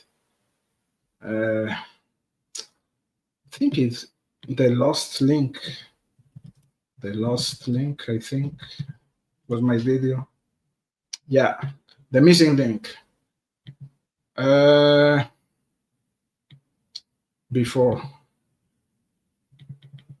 RC99, a lot going on in December. Yeah, exactly. RC99. Abby meets Logan. Anthony Schultz contacts Libby, but Libby didn't meet Anthony Schultz's account until the sleepover. No, but he was communicating since 2016. Libby and Anthony Schultz. It was longer before. We have a lot to think about here. Yeah. So this is a guy called Cryptex. At that point, he was using a mask. This guy, and he made a video about Max Snauenberger. I don't know if you want to watch it. So let me know in the chat. Let's go with this or not. I'm waiting for some confirmation in the chat, or should we do it tomorrow, like a follow-up? Yes? Okay. RC99 says yes. Peggy says yes. So, okay, let's do it. So let's watch it, bro. Okay, let's watch it. Let's go with that.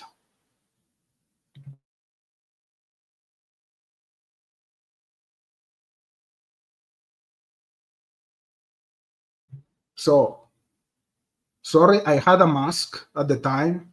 So the mask is covering my lips. So maybe when I talk, it's not gonna be very clear.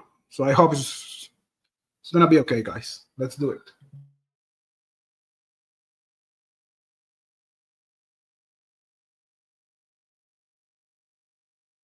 Hello guys, how are you? This is Cryptex. Welcome back to your channel.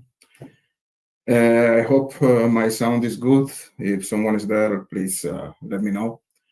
Today I'm gonna talk about Chadwell. Some of you're gonna say this is old news. This guy is totally unrelated to the crime. Why are you talking again about Brian Chadwell? So, as I told you guys in my previous lives, I have the strong feeling that Chadwell arrest led to Kegan Kline arrest, and also Kegan Kline led to the Richard Allen arrest. So, you're gonna see a lot about Chadwell, but Max Snauenberger is on the table. You're gonna see, because we're gonna see that Max was connected to, in my opinion, he was connected to Chadwell. And I had some ideas about Richard Allen at the time. This is an old video, so just maybe I'm not thinking today the same at the time, but everything that is related to Max is gonna be, I still think the same. In my opinion, there's a connection, or there is a sequence of events which starts with the arrest of Chadwell, and then that arrest led to the capture of Kegan Kline and also to the Richard Allen arrest. So I'm gonna explain why do I think that, and if you want to comment, please feel free to comment in the chat. I'm gonna drop also the link to call if you wanna call. It's gonna be cool to talk to you guys. So let's play this video here that I made to present my hypothesis, let's say, and you're gonna tell me if the audio is good or not. So just to tell you guys, one of the links or a link between all of these guys, in my opinion, is Max Snowberger. We're gonna talk about him during the video. I'm not saying that he's guilty of anything or not, but I think there is a connection between this guy and Chadwell, Kline, and at the end, Richard Allen. You're gonna say that I'm entering into a conspiracy land. That's maybe true. It's just pure. So I will reinforce the words of the old critics. We are entering into a conspiracy land. So this is just a conspiracy theory here, guys. I accept that. So don't be mad if you don't agree. It is me trying to connect dots, maybe dots that cannot be connected, that may be connected. So, but it's conspiracy land for sure. Pure speculation. So let's play the video, and I'm gonna stop frequently to explain my points.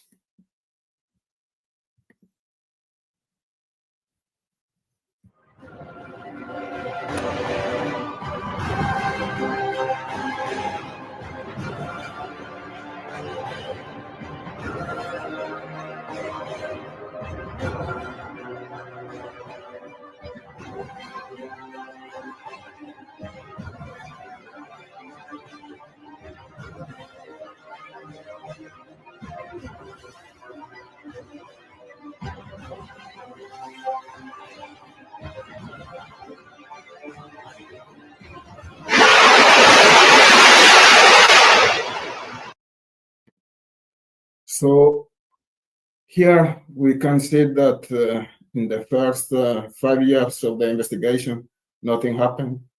Then in 2021, we had, I think it was in April 2021, we had the arrest of Chadwell. Months after that, we have the arrest of Kegan Kline. I think Chadwell led to the arrest of Kline. He had some information. We're gonna go into that soon. And in 2022, the next year, we have the arrest of Richard Allen, which I think was triggered by Kegan Kline confession in the Grissom Air Force Base. There's another major event here that I didn't put, but in 2019, we have the arrest of Garrett Kurtz, who is also a contact, or there's a connection between Max. I'm just gonna say that I did a mistake at the time. Kegan Kline, he was not arrested in 2021. He was arrested in 2020, but it doesn't change the conclusion of the video. But there is an erratum there. It's not 2021, it's 2020. Just to correct that information there. Snowberger and Garrett Kurtz. We're gonna see that soon.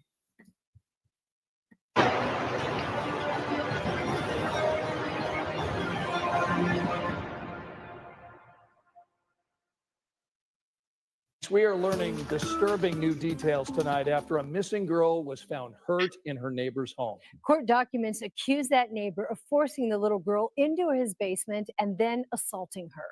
Our Dustin Grove joins us tonight with what investigators say happened and the message to parents everywhere. From Park Court in Lafayette.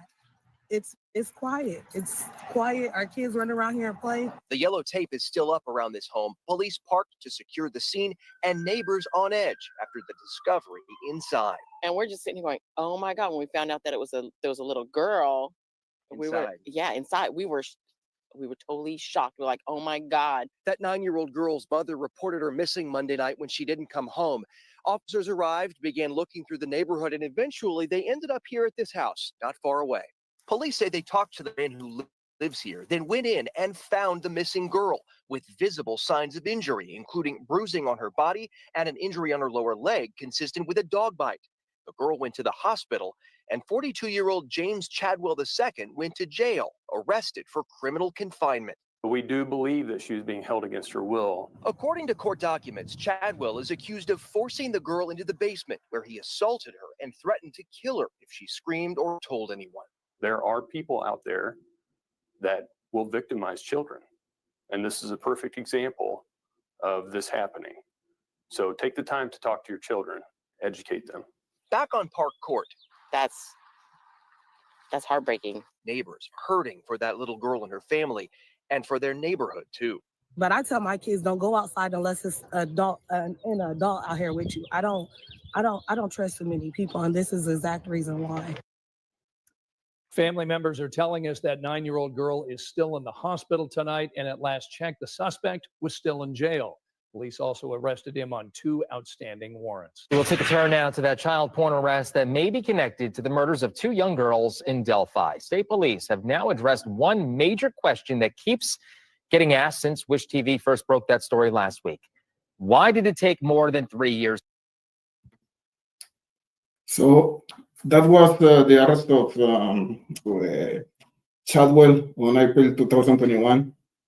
That was just a reminder of what happened at the time. In the video, the journalist was talking about dogs. So he used one of his dogs as a weapon against the girl. And we're going to go into dogs also in this video. Specifically, we're going to talk about pit bulls. So that was the first step of this situation. Then, months after that, we have the arrest of Kegan Kline. Let's play this quick video here, 2 minutes. Again, I made a mistake. The arrest of Kegan Kline was before, but it doesn't change the thinking. You know what I mean? To remember what happened there. To make an arrest. News 8's Demi Johnson was the first to report on this case earlier.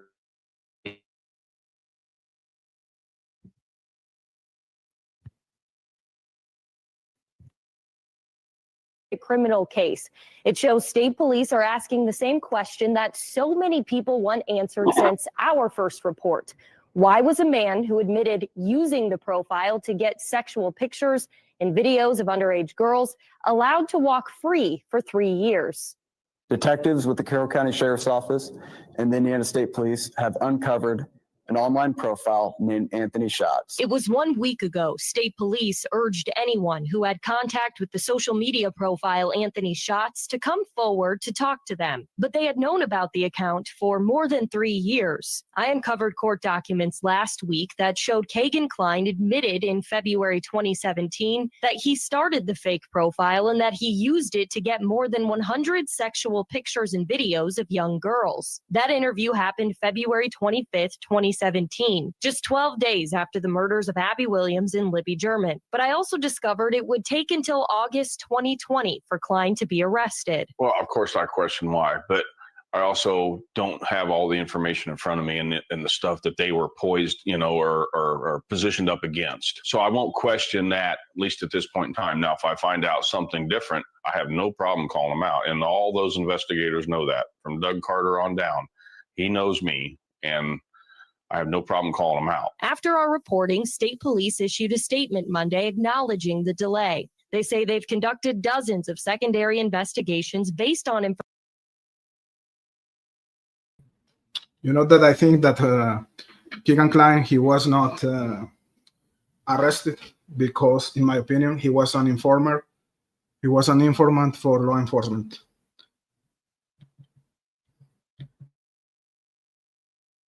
Information in the murders of Abby and Libby. It goes on to say the information we had, have, and continue to receive concerning Kline has ebbed and flowed over these last few years, and that once the Indiana State Police presented the criminal case to the Miami County prosecutor in June of 2020, immediate action was taken by both the Indiana State Police and the Miami County prosecutor's office, which ultimately resulted in Kline's arrest. It does not say what happened in the case between February 2017 and June of 2020. But does say we will always review, learn from, and make any necessary adjustments. We do not believe that any person has done anything intentionally wrong, but we will continue to critically evaluate our efforts. It ends somewhat cryptically. One day, you will have the opportunity to see and know what we do, and we look forward to that day. So stay with me, guys. Max Snowenberger is gonna come into the picture soon. But we need this context. Kline is due back in court this week in the child porn case. Now, we want to stress again that he's not been charged in the Delphi murders. In fact, no one has. In the statement, state police called the deaths of Abby and Libby a long, complex, and extremely complicated murder investigation. Demi Johnson, Wish TV, wishtv.com, and follow us on Facebook. So that was a quick reminder about the timeline regarding the arrest of Chadwell and Kegan Kline. Now, you're going to say law enforcement, they knew about Kegan Kline since 2017. So why are you telling, or why are you saying that Chadwell was triggering the arrest of Kegan Kline? So let's start for the beginning. One thing that I think is that, yes, law enforcement knew about Kegan Kline since 2017, but they knew everything about the system, the child pornography. And I think they gave more importance to the potential connection between Kegan Kline and the murders of Abby and Libby than the system itself that was at the time, let's say, unrelated to the murders. So they preferred to keep Kegan Kline like under monitoring instead of arresting him. That's what I think. And I think that this is still a possibility, that they thought that Kegan Kline was actually connected to the crimes, and he preferred to keep Kegan Kline under monitoring, under surveillance, even if he was committing some stuff, with the objective to wait for the final information that would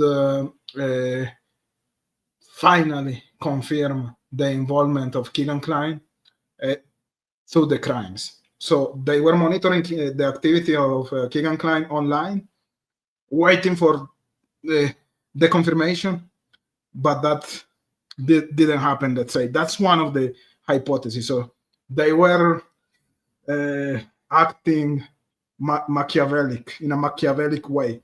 They prefer to put other underage girls and boys in danger with the objective to have a big outcome, a biggest outcome. But today, I think that the actual situation was that Kegan was an informant, an informer. Let's continue here. I'm going to explain further. in the next sections of the video. So we know that Kegan Kline and Chadwell, they were connected at least via the barber saloon, who was owned by this guy, right? So Chadwell and Kegan Kline, they were going to the same barber saloon. In my opinion, it's highly possible that they met there, that they became, or they had some type of conversation. They were making maybe some inappropriate jokes about children. And for this type of cycles, this type of jokes are not inappropriate. So they were playing tough guys, one to each other, and maybe potentially they shared some type of information. It's not impossible that some relevant information about the case, maybe some pictures were shared by Kegan Kline to Chadwell. Maybe some type of relate, like the red jeep, etc. Something happened in that barber salon that resulted in Chadwell having some information about the crime at that time, potential. So that's one potential connection between Chadwell and Kline. But there's another connection, and that's what another potential connection, and that's what I'm going to present here, and it's related to Max Snorberger. You all know who is Max, but for the sake of this video, let's talk about him here.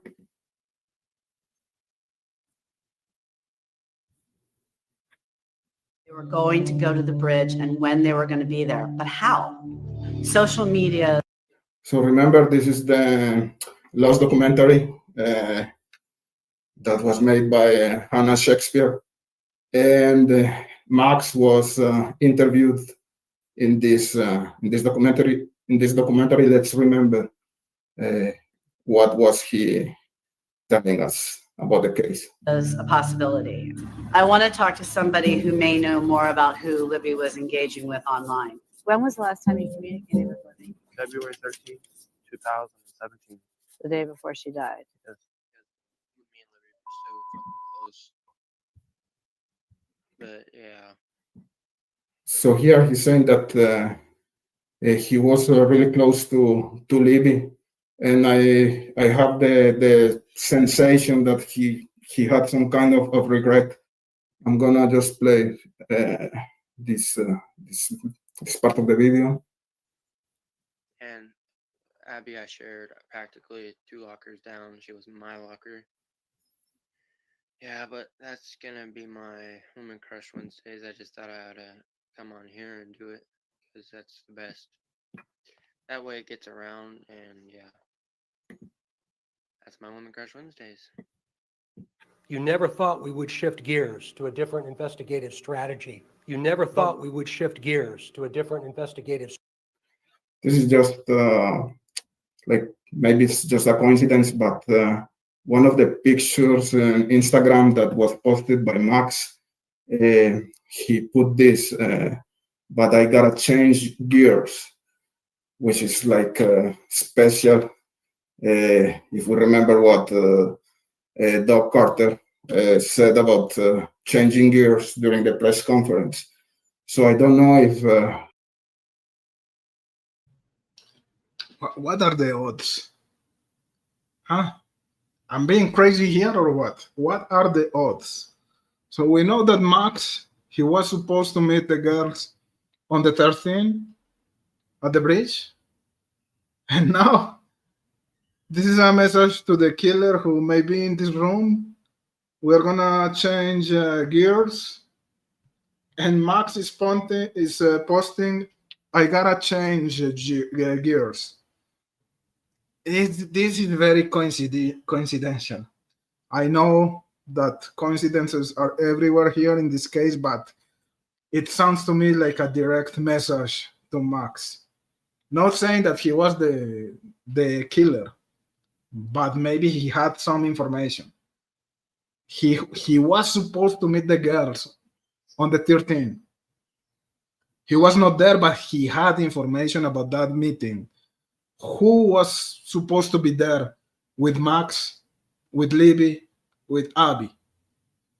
I'm sure that law enforcement, they had some information about, or they were suspicious about that. And this is like a direct message, guys. Snowberger saying, I gotta change gears. And we have in the press conference, we have Doc Carter saying, we are changing gears. I don't know, guys. I don't know. Special. Huh? At one point of the investigation, he was not necessarily considered a suspect, but they were looking into him for all these type of connections that we are talking about here. Strategy. You never thought we would shift gears to a different investigative strategy. You never thought we would shift gears to a different investigative strategy. Was she like looking for boyfriends on social media? Libby was very active on social media platforms. Like, she talked to a lot of people. Did they talk to strangers online? They might have been. There was, I don't know if this has anything to do with the case, but there was a instance on Facebook where like I was busy playing video games and she was trying to get my help. Like she was like blowing up my phone and I was ignoring her for a little bit because I was playing video games and she loves playing video games and she loves playing video games and she's like, I need your help. I need your help. There's this guy that won't leave me alone. So like I wasn't really responding that fast. And then the last thing she said was like, never mind, I got it. She said, I got it. I got it. Yeah. I kind of left it alone after she said she got it because I didn't really think anything deeper of it. Do you know how old the guy was? She believed that he was 19. Yeah, but I mean, it could be any. Yeah, it could be some older guy in a 19-year-old disguise. How long before she died was that? That was back in January, I want to say. So only a couple of weeks Early out. December, January. I mean, don't you think that's relevant? Yeah. Did you bring that to the cops? Yes, I did. You did, and they did what about it? They took pictures of it. I hadn't heard anything after that. Okay.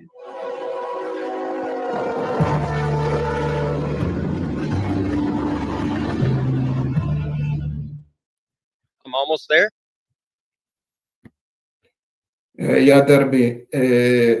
That was part of the Lost documentary that was produced or that was made by Hannah Shakespeare, and that was released to the public by the YouTuber Fix Solves.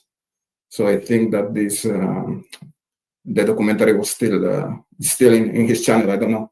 At one point, I think he deleted all of his videos, but I think he's posting again, so you can find it there.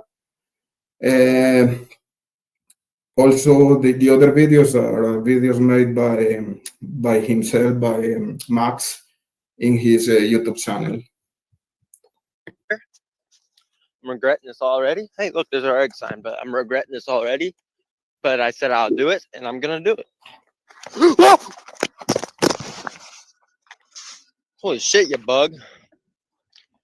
But, yeah. Fuck. How am I going to do this? Yes, we go down. Slow. All right, so I'm down here. Damn it. How did I talk myself into this? It's colder than hell. Whoa.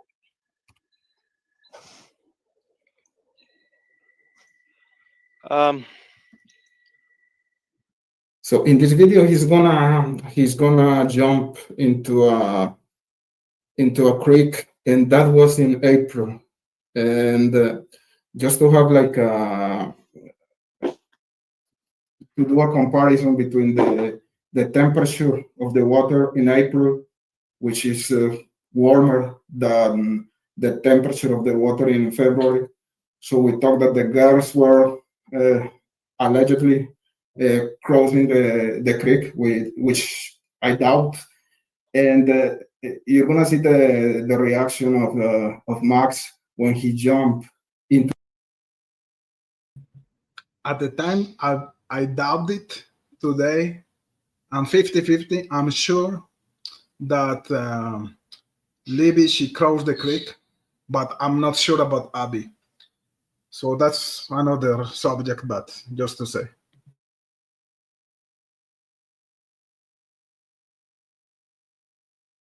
To the water, it's so cold. He's talking about hypothermia. So just to have like an image or like a sensation about how does it feel to enter in a creek in April, which is even warmer than February. So I'm not so sure this won't give me hypothermia, but fuck it.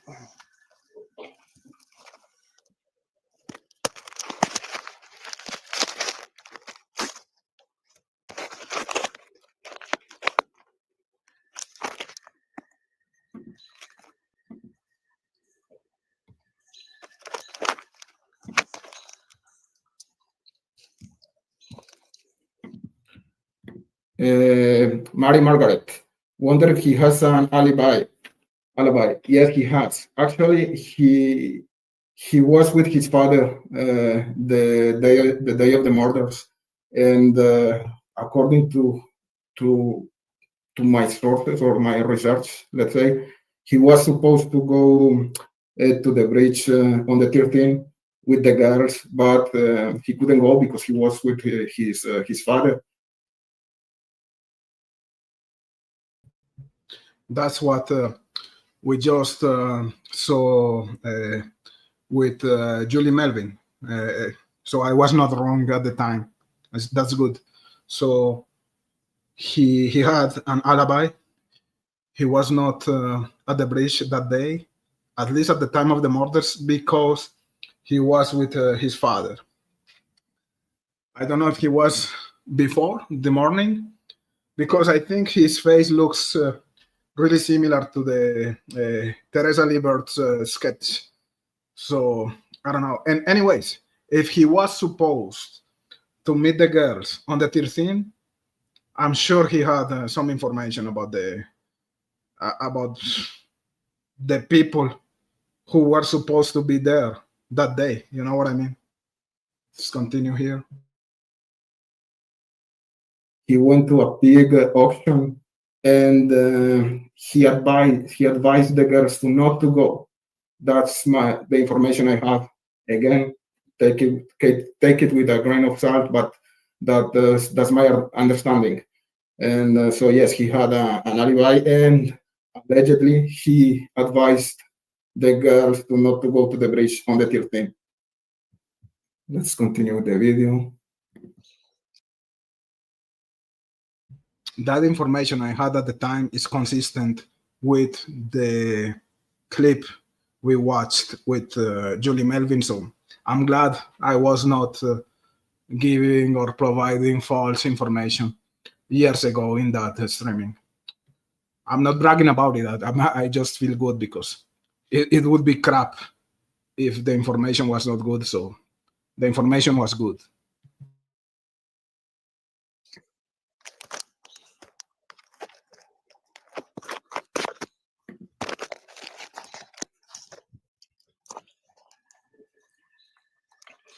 Can't find a good camera angle.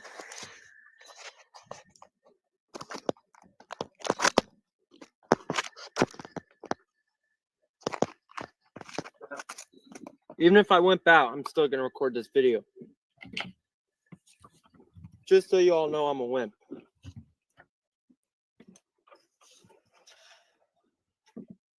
Hello, Captain. Thank you for showing up.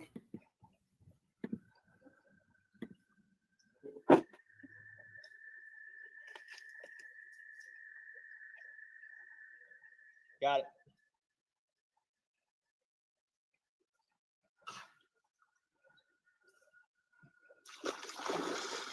Oh shit!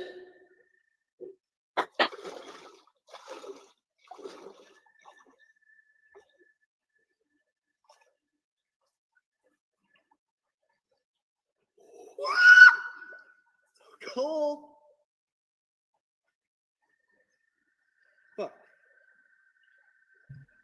This is gonna give me hypothermia.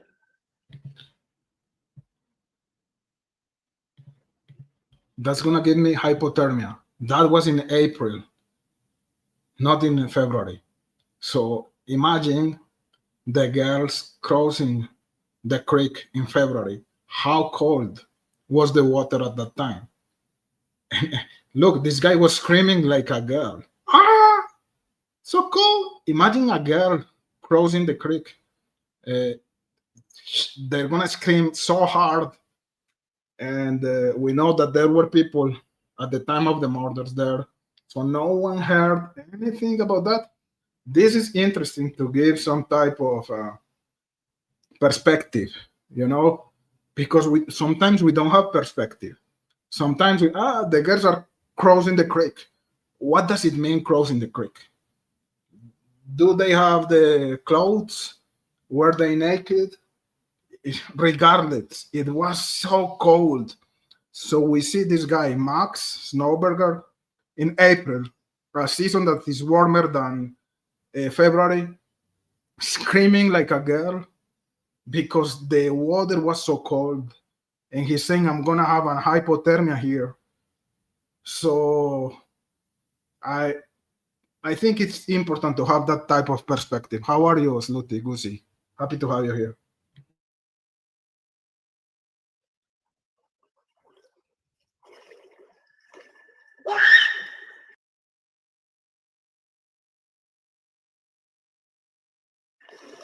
Holy shit, it's cold.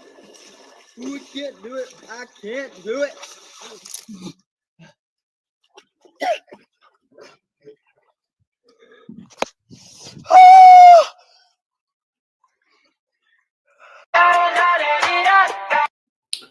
So you can see how cold it's a creek at that time of the year, and that was in April.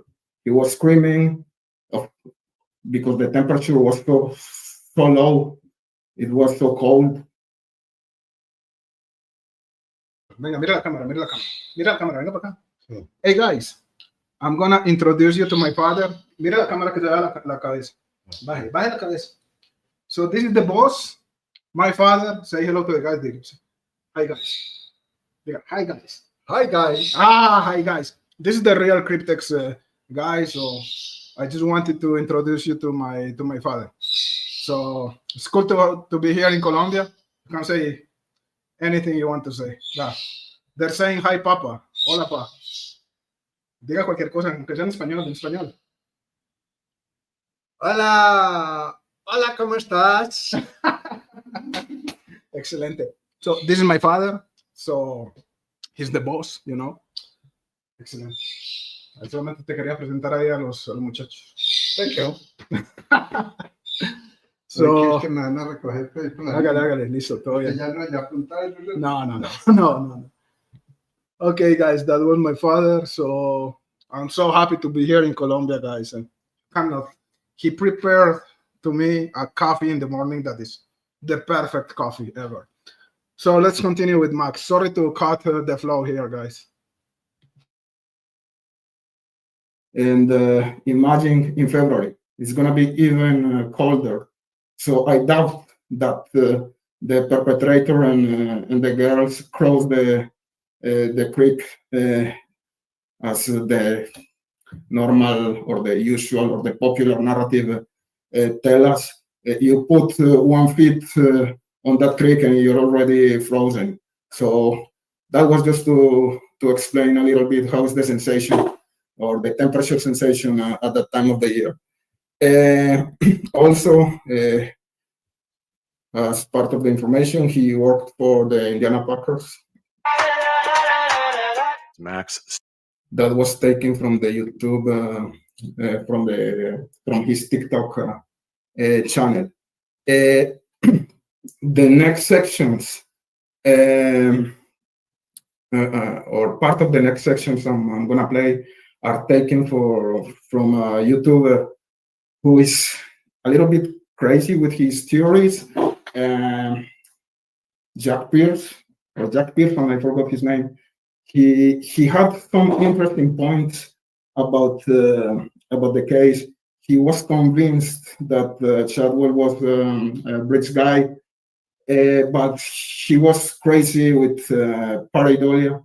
So I caught like the crazy stuff he made in his channel because he was seeing things that were not there, and he formulated his theories based on that type of pareidolia stuff, which it was just crazy. But the guy put a lot of effort in his investigation, in his research, and he found some interesting points and some interesting connections that are not that crazy and that I think are interesting and relevant.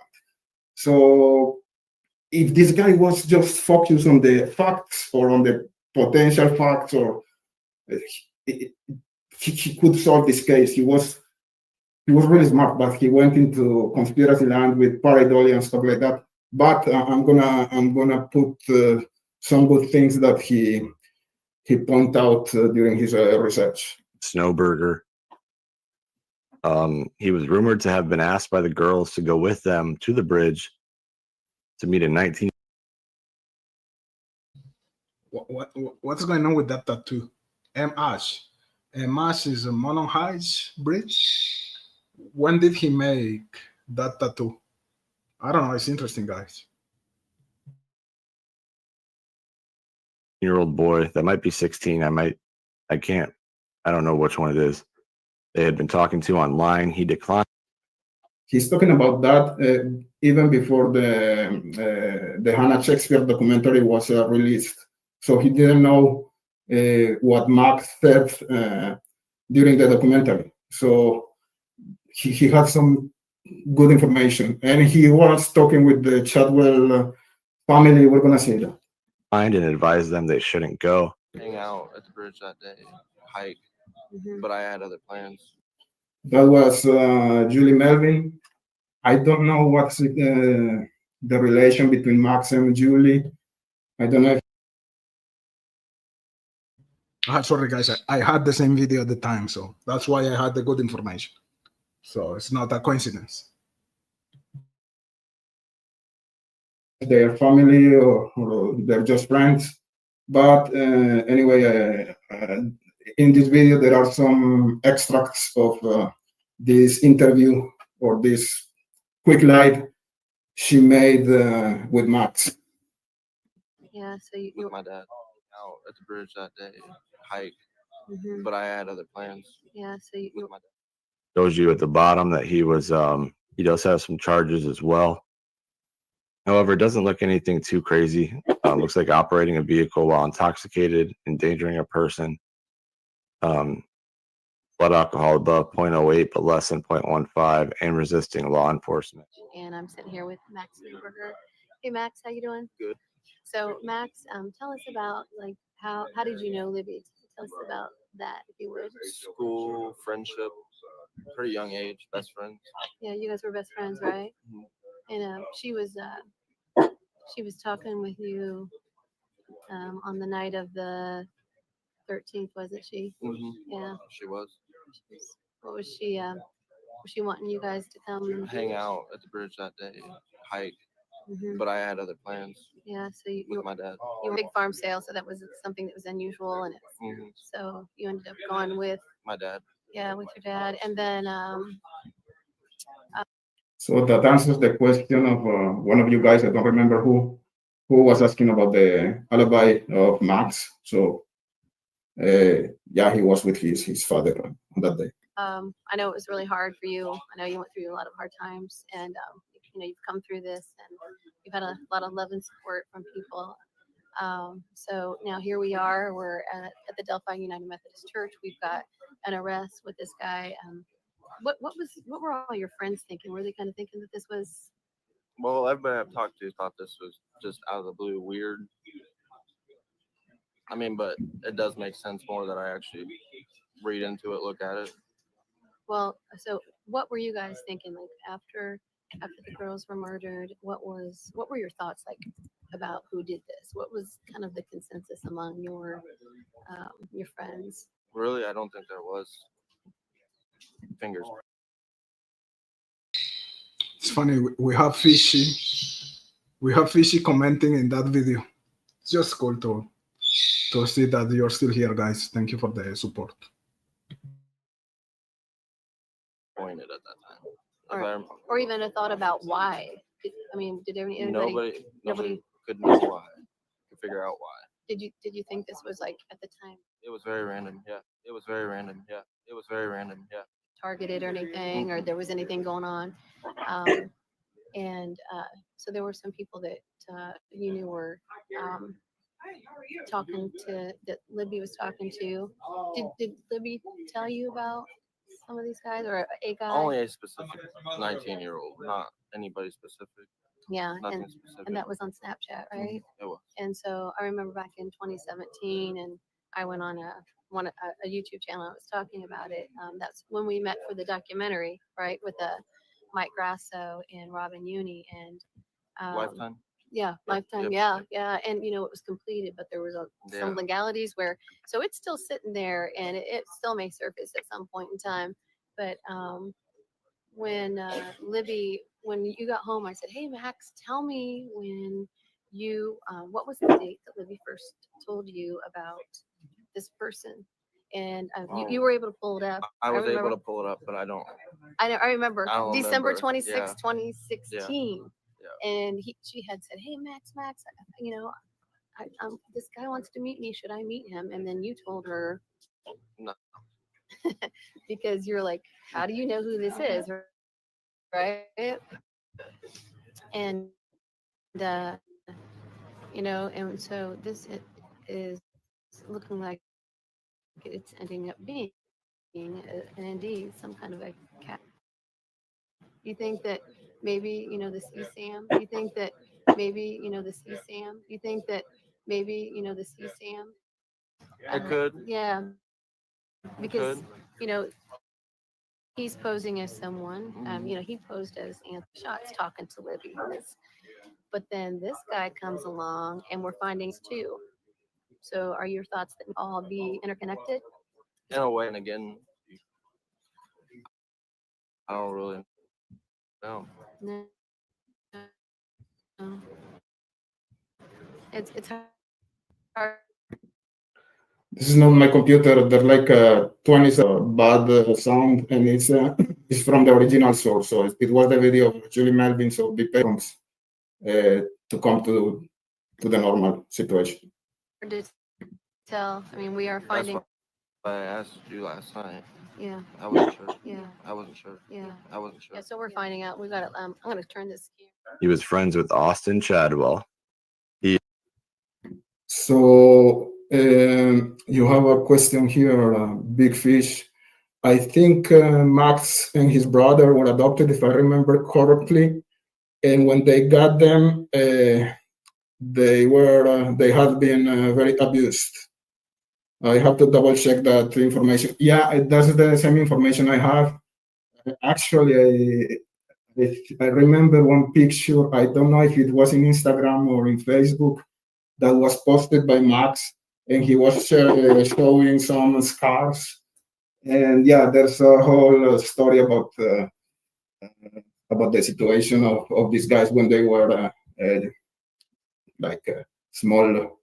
small children, and yes, they're adopted. So you're right. According to the information I have, you're right. Now, one interesting thing is that Max and Austin Chadwell were friends in Facebook. Let's listen to this here. He is James Brian Chadwell's nephew, and he was friends with James Tousley. This right here is a photo that I thought was Chadwell's dog on Tousley's account. Or it's James Tousley, not Toolsey. I spelled this wrong. But I've been briefly talking to Brian's brother, Ashley, who wants justice for the girls as well. I mean, this guy was, I'm just addicted to his theories. If we can't separate the pareidolia, his problem is the pareidolia. But the way this guy connect dots is just crazy. He's so good. But his problem is the pareidolia stuff. But I don't know. I think he's really, really good. Let's continue here. I said, does this happen to look like Brian or his dog? And he said, that is his couch, his dog, and him. But I'm not sure who was on the couch and if that is his house because I've never been there. But I've seen a post where he got the couch and I've seen his dogs. So kind of weird that his stuff would be on this profile, right? So again, even if Jack Pierce or Pearson, I forgot his name, he went into the conspiracy land with the pareidolia or stuff like that. He was really putting a lot of effort in his research, and as you can see here, he contacted the Brian Chadwell's family, and he found that in one of the contacts that Max had in Facebook, potentially is Chadwell who's there. And we know that he was deceptive, like the same as Kegan Kline, with fake personalities, alter accounts, etc. So we have Max connected with Austin Chadwell, who was the nephew, or who is the nephew of Brian Chadwell. So there is like an indirect connection between Max and Brian through Austin, and there's a potential direct connection between Max and Chadwell through this account, James Tusley. Let's continue. Another picture of the dog driving. It says, I'm a good person and trustworthy, but if you do me wrong, you'll see how evil I am.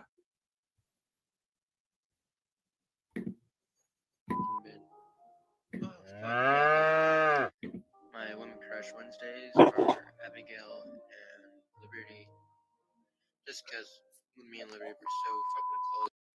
Almost like he's being remorseful, but at the same time, like, but like, I wonder if he had started something or he introduced the girls to the Chadwell and then realized that something bad was going to happen.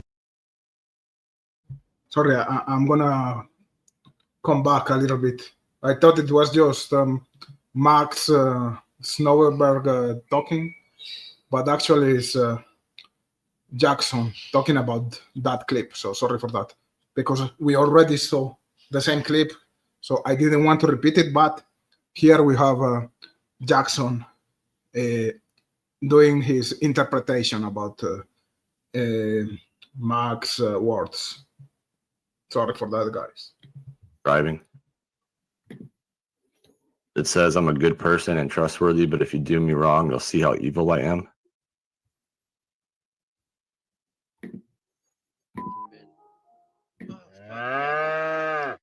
My women crush Wednesdays are Abigail and Liberty. Just because me and Liberty were so fucking close. But yeah. And Abby, I shared practically 2 lockers down. She was in my locker. Yeah, but that's gonna be my woman crush Wednesdays. I just thought I ought to come on here and do it because that's the best. That way it gets around, and yeah, that's my woman crush Wednesdays. Now, to me, that seems really strange, and he almost looks like he's bummed out about it. Like, to me, it almost, again, I have no, this is all hearsay and theory. But like, I wonder if he had started something or he introduced the girls to the Chadwell and then realized that something bad was going to happen, and then he tried to like stop them from going, but they went anyways, and then what happened to them happened, and he's like, oh my God, I can't believe that happened. and it's like almost like he's being remorseful, but at the same time, like just hiding it. But it's kind of weird. Women Crush Wednesday, like about people that aren't living anymore. My Women Crush Wednesdays are Abigail and Liberty. Just because me and Liberty were so fucking close. But yeah. And Abby, I shared practically 2 lockers down. She was in my locker. Yeah, but that's gonna be my Woman Crush Wednesdays. I just thought I ought to come on here and do it because that's the best. That way it gets around, and yeah, that's my Woman Crush Wednesdays. Yep. See ya. The main person I have here is Max Snowberger.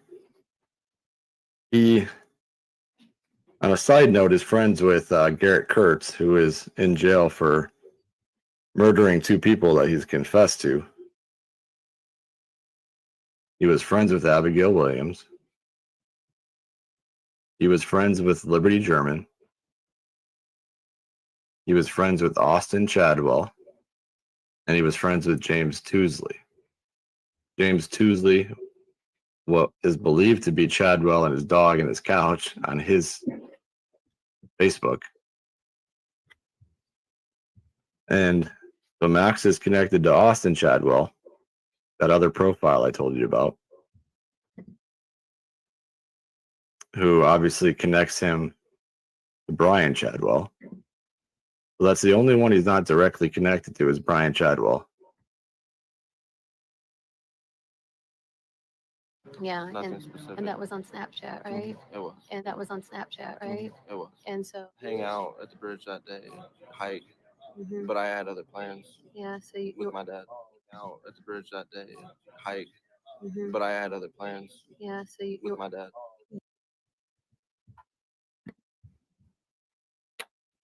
So that's it. I just think that this is an interesting character in this case. So just the connections between him and other actors that have been mentioned is, to me, is really interesting. He was friends with Garrett Kurtz. He was connected in some way to the Chadwell family, and he was potentially connected with the clients through the Anthony Schultz account. As he said, he was really close to Libby and Abby, and Libby, according to his own words in the Hannah Shakespeare's documentary, Libby told him about this guy of 19 years old that was trying to contact her. So he says that he doesn't know who was this guy, the 19 years old guy. But if he was actually that close to Libby and to Abby, I think that they knew something about that account, about the Anthony Schultz account. So that's why I have and again, this is pure speculation, and this is pure, you can call it a conspiracy, but I think that the old cryptex was good. I have to put the mask again on my face. Seriously, it's good stuff. Huh? This is good stuff, and I think it's still relevant for real, guys. For real. Let's continue.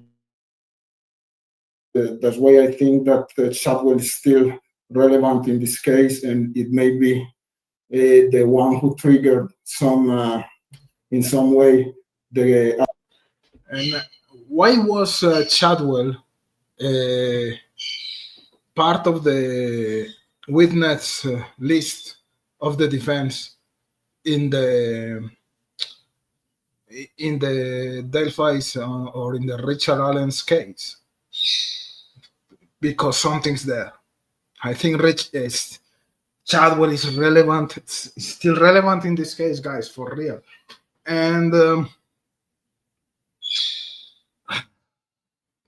Should I say this or not? Should I say this or not? Sometimes I have to. It's hard. It's hard to be here, guys, because I have to respect your requests. What is really hard for me is when you send me such a good information, excellent information, relevant information, and then you say, but you cannot say that in public, you know? So don't send me shit if you don't want me to put that in public, really. Let's continue here. Hey, Mask Off, like Future. Do you know Future? I love that song, Mask Off. Arrest of Kegan Kline, because Kegan Kline was not arrested from the 2017 to 2021, even if law enforcement knew about the whole season. Like here you have some proof that Kegan Kline was into a negotiation with law enforcement, but keep it for you. Respect my privacy. You are in the good path. You're in the good way. Here are the proofs, the receipts, but keep it for you. So don't send me that, seriously. Like I'm dying inside to show you that information, and I can't, because I have to protect my sources. So I didn't study journalism, but I have to follow the journalism rules. You know what I mean? And I'm tipsy. I accept that. I'm on vacation, so I'm allowed to be tipsy. Thank you. Some situation, again, to me, they were maybe monitoring him, and law enforcement was more interested in finding a potential connection between Kline and the murders, and they gave priority of that element over the season situation. The timing was really special. 2021, Chadwell, Kline. Then, as you know, my opinion is that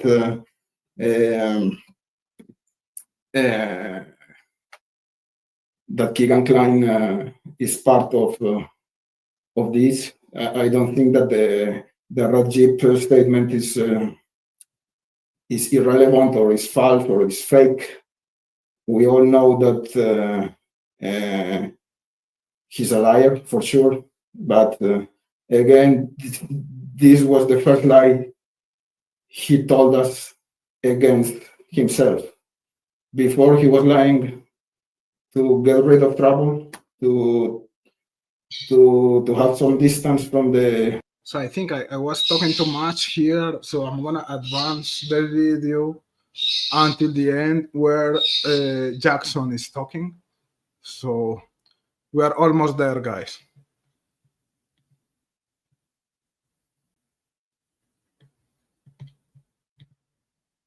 Sense. I don't know, guys.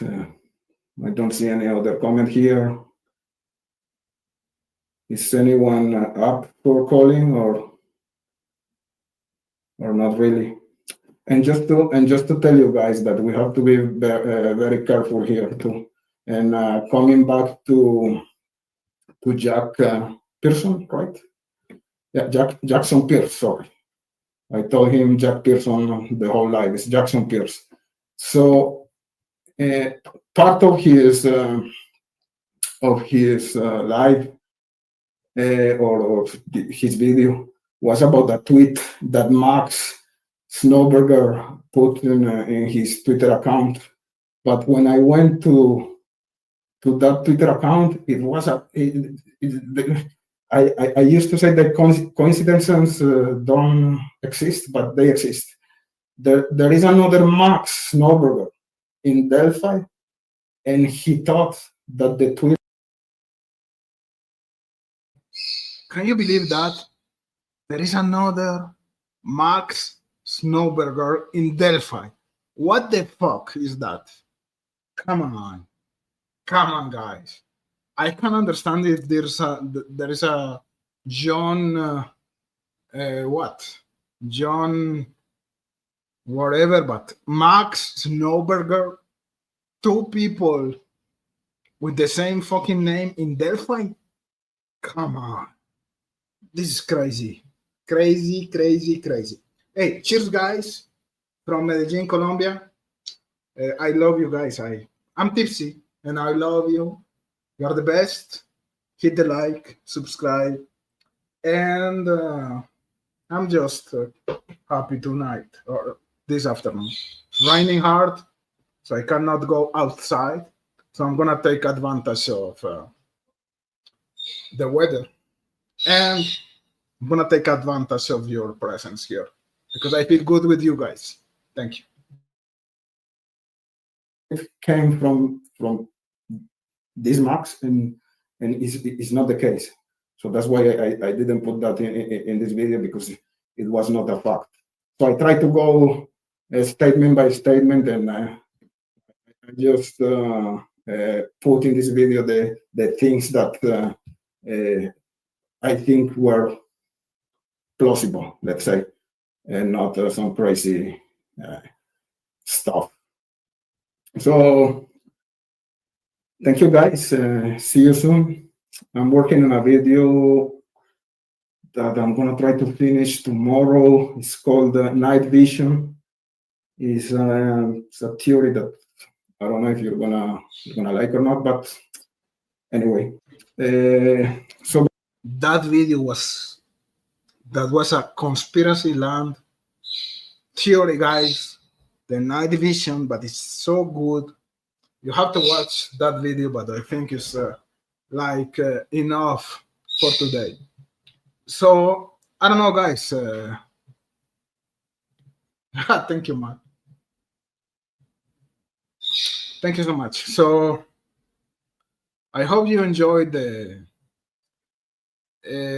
streaming today. Sorry, I messed up with the StreamYard. Oh no, StreamYard. What's the name of this platform? StreamYard? Whatever. Settings. I think I was streaming at in two different lives at the same time. So sorry for that, guys.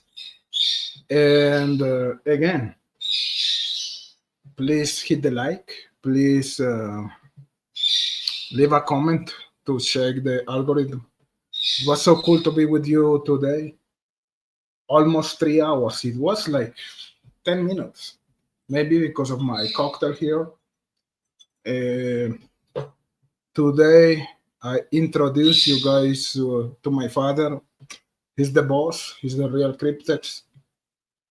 I'm a little bit melancholic tonight, this afternoon. It's so good to be here in my country. So I'm tipsy. I'm a little bit sad. I don't know why, because maybe I have to go back to Canada, and I want to stay here. Anyways, guys, it was really cool to be here. Please hit the like. Let me a comment in the comment section, and see you tomorrow. I love you guys. Bye bye.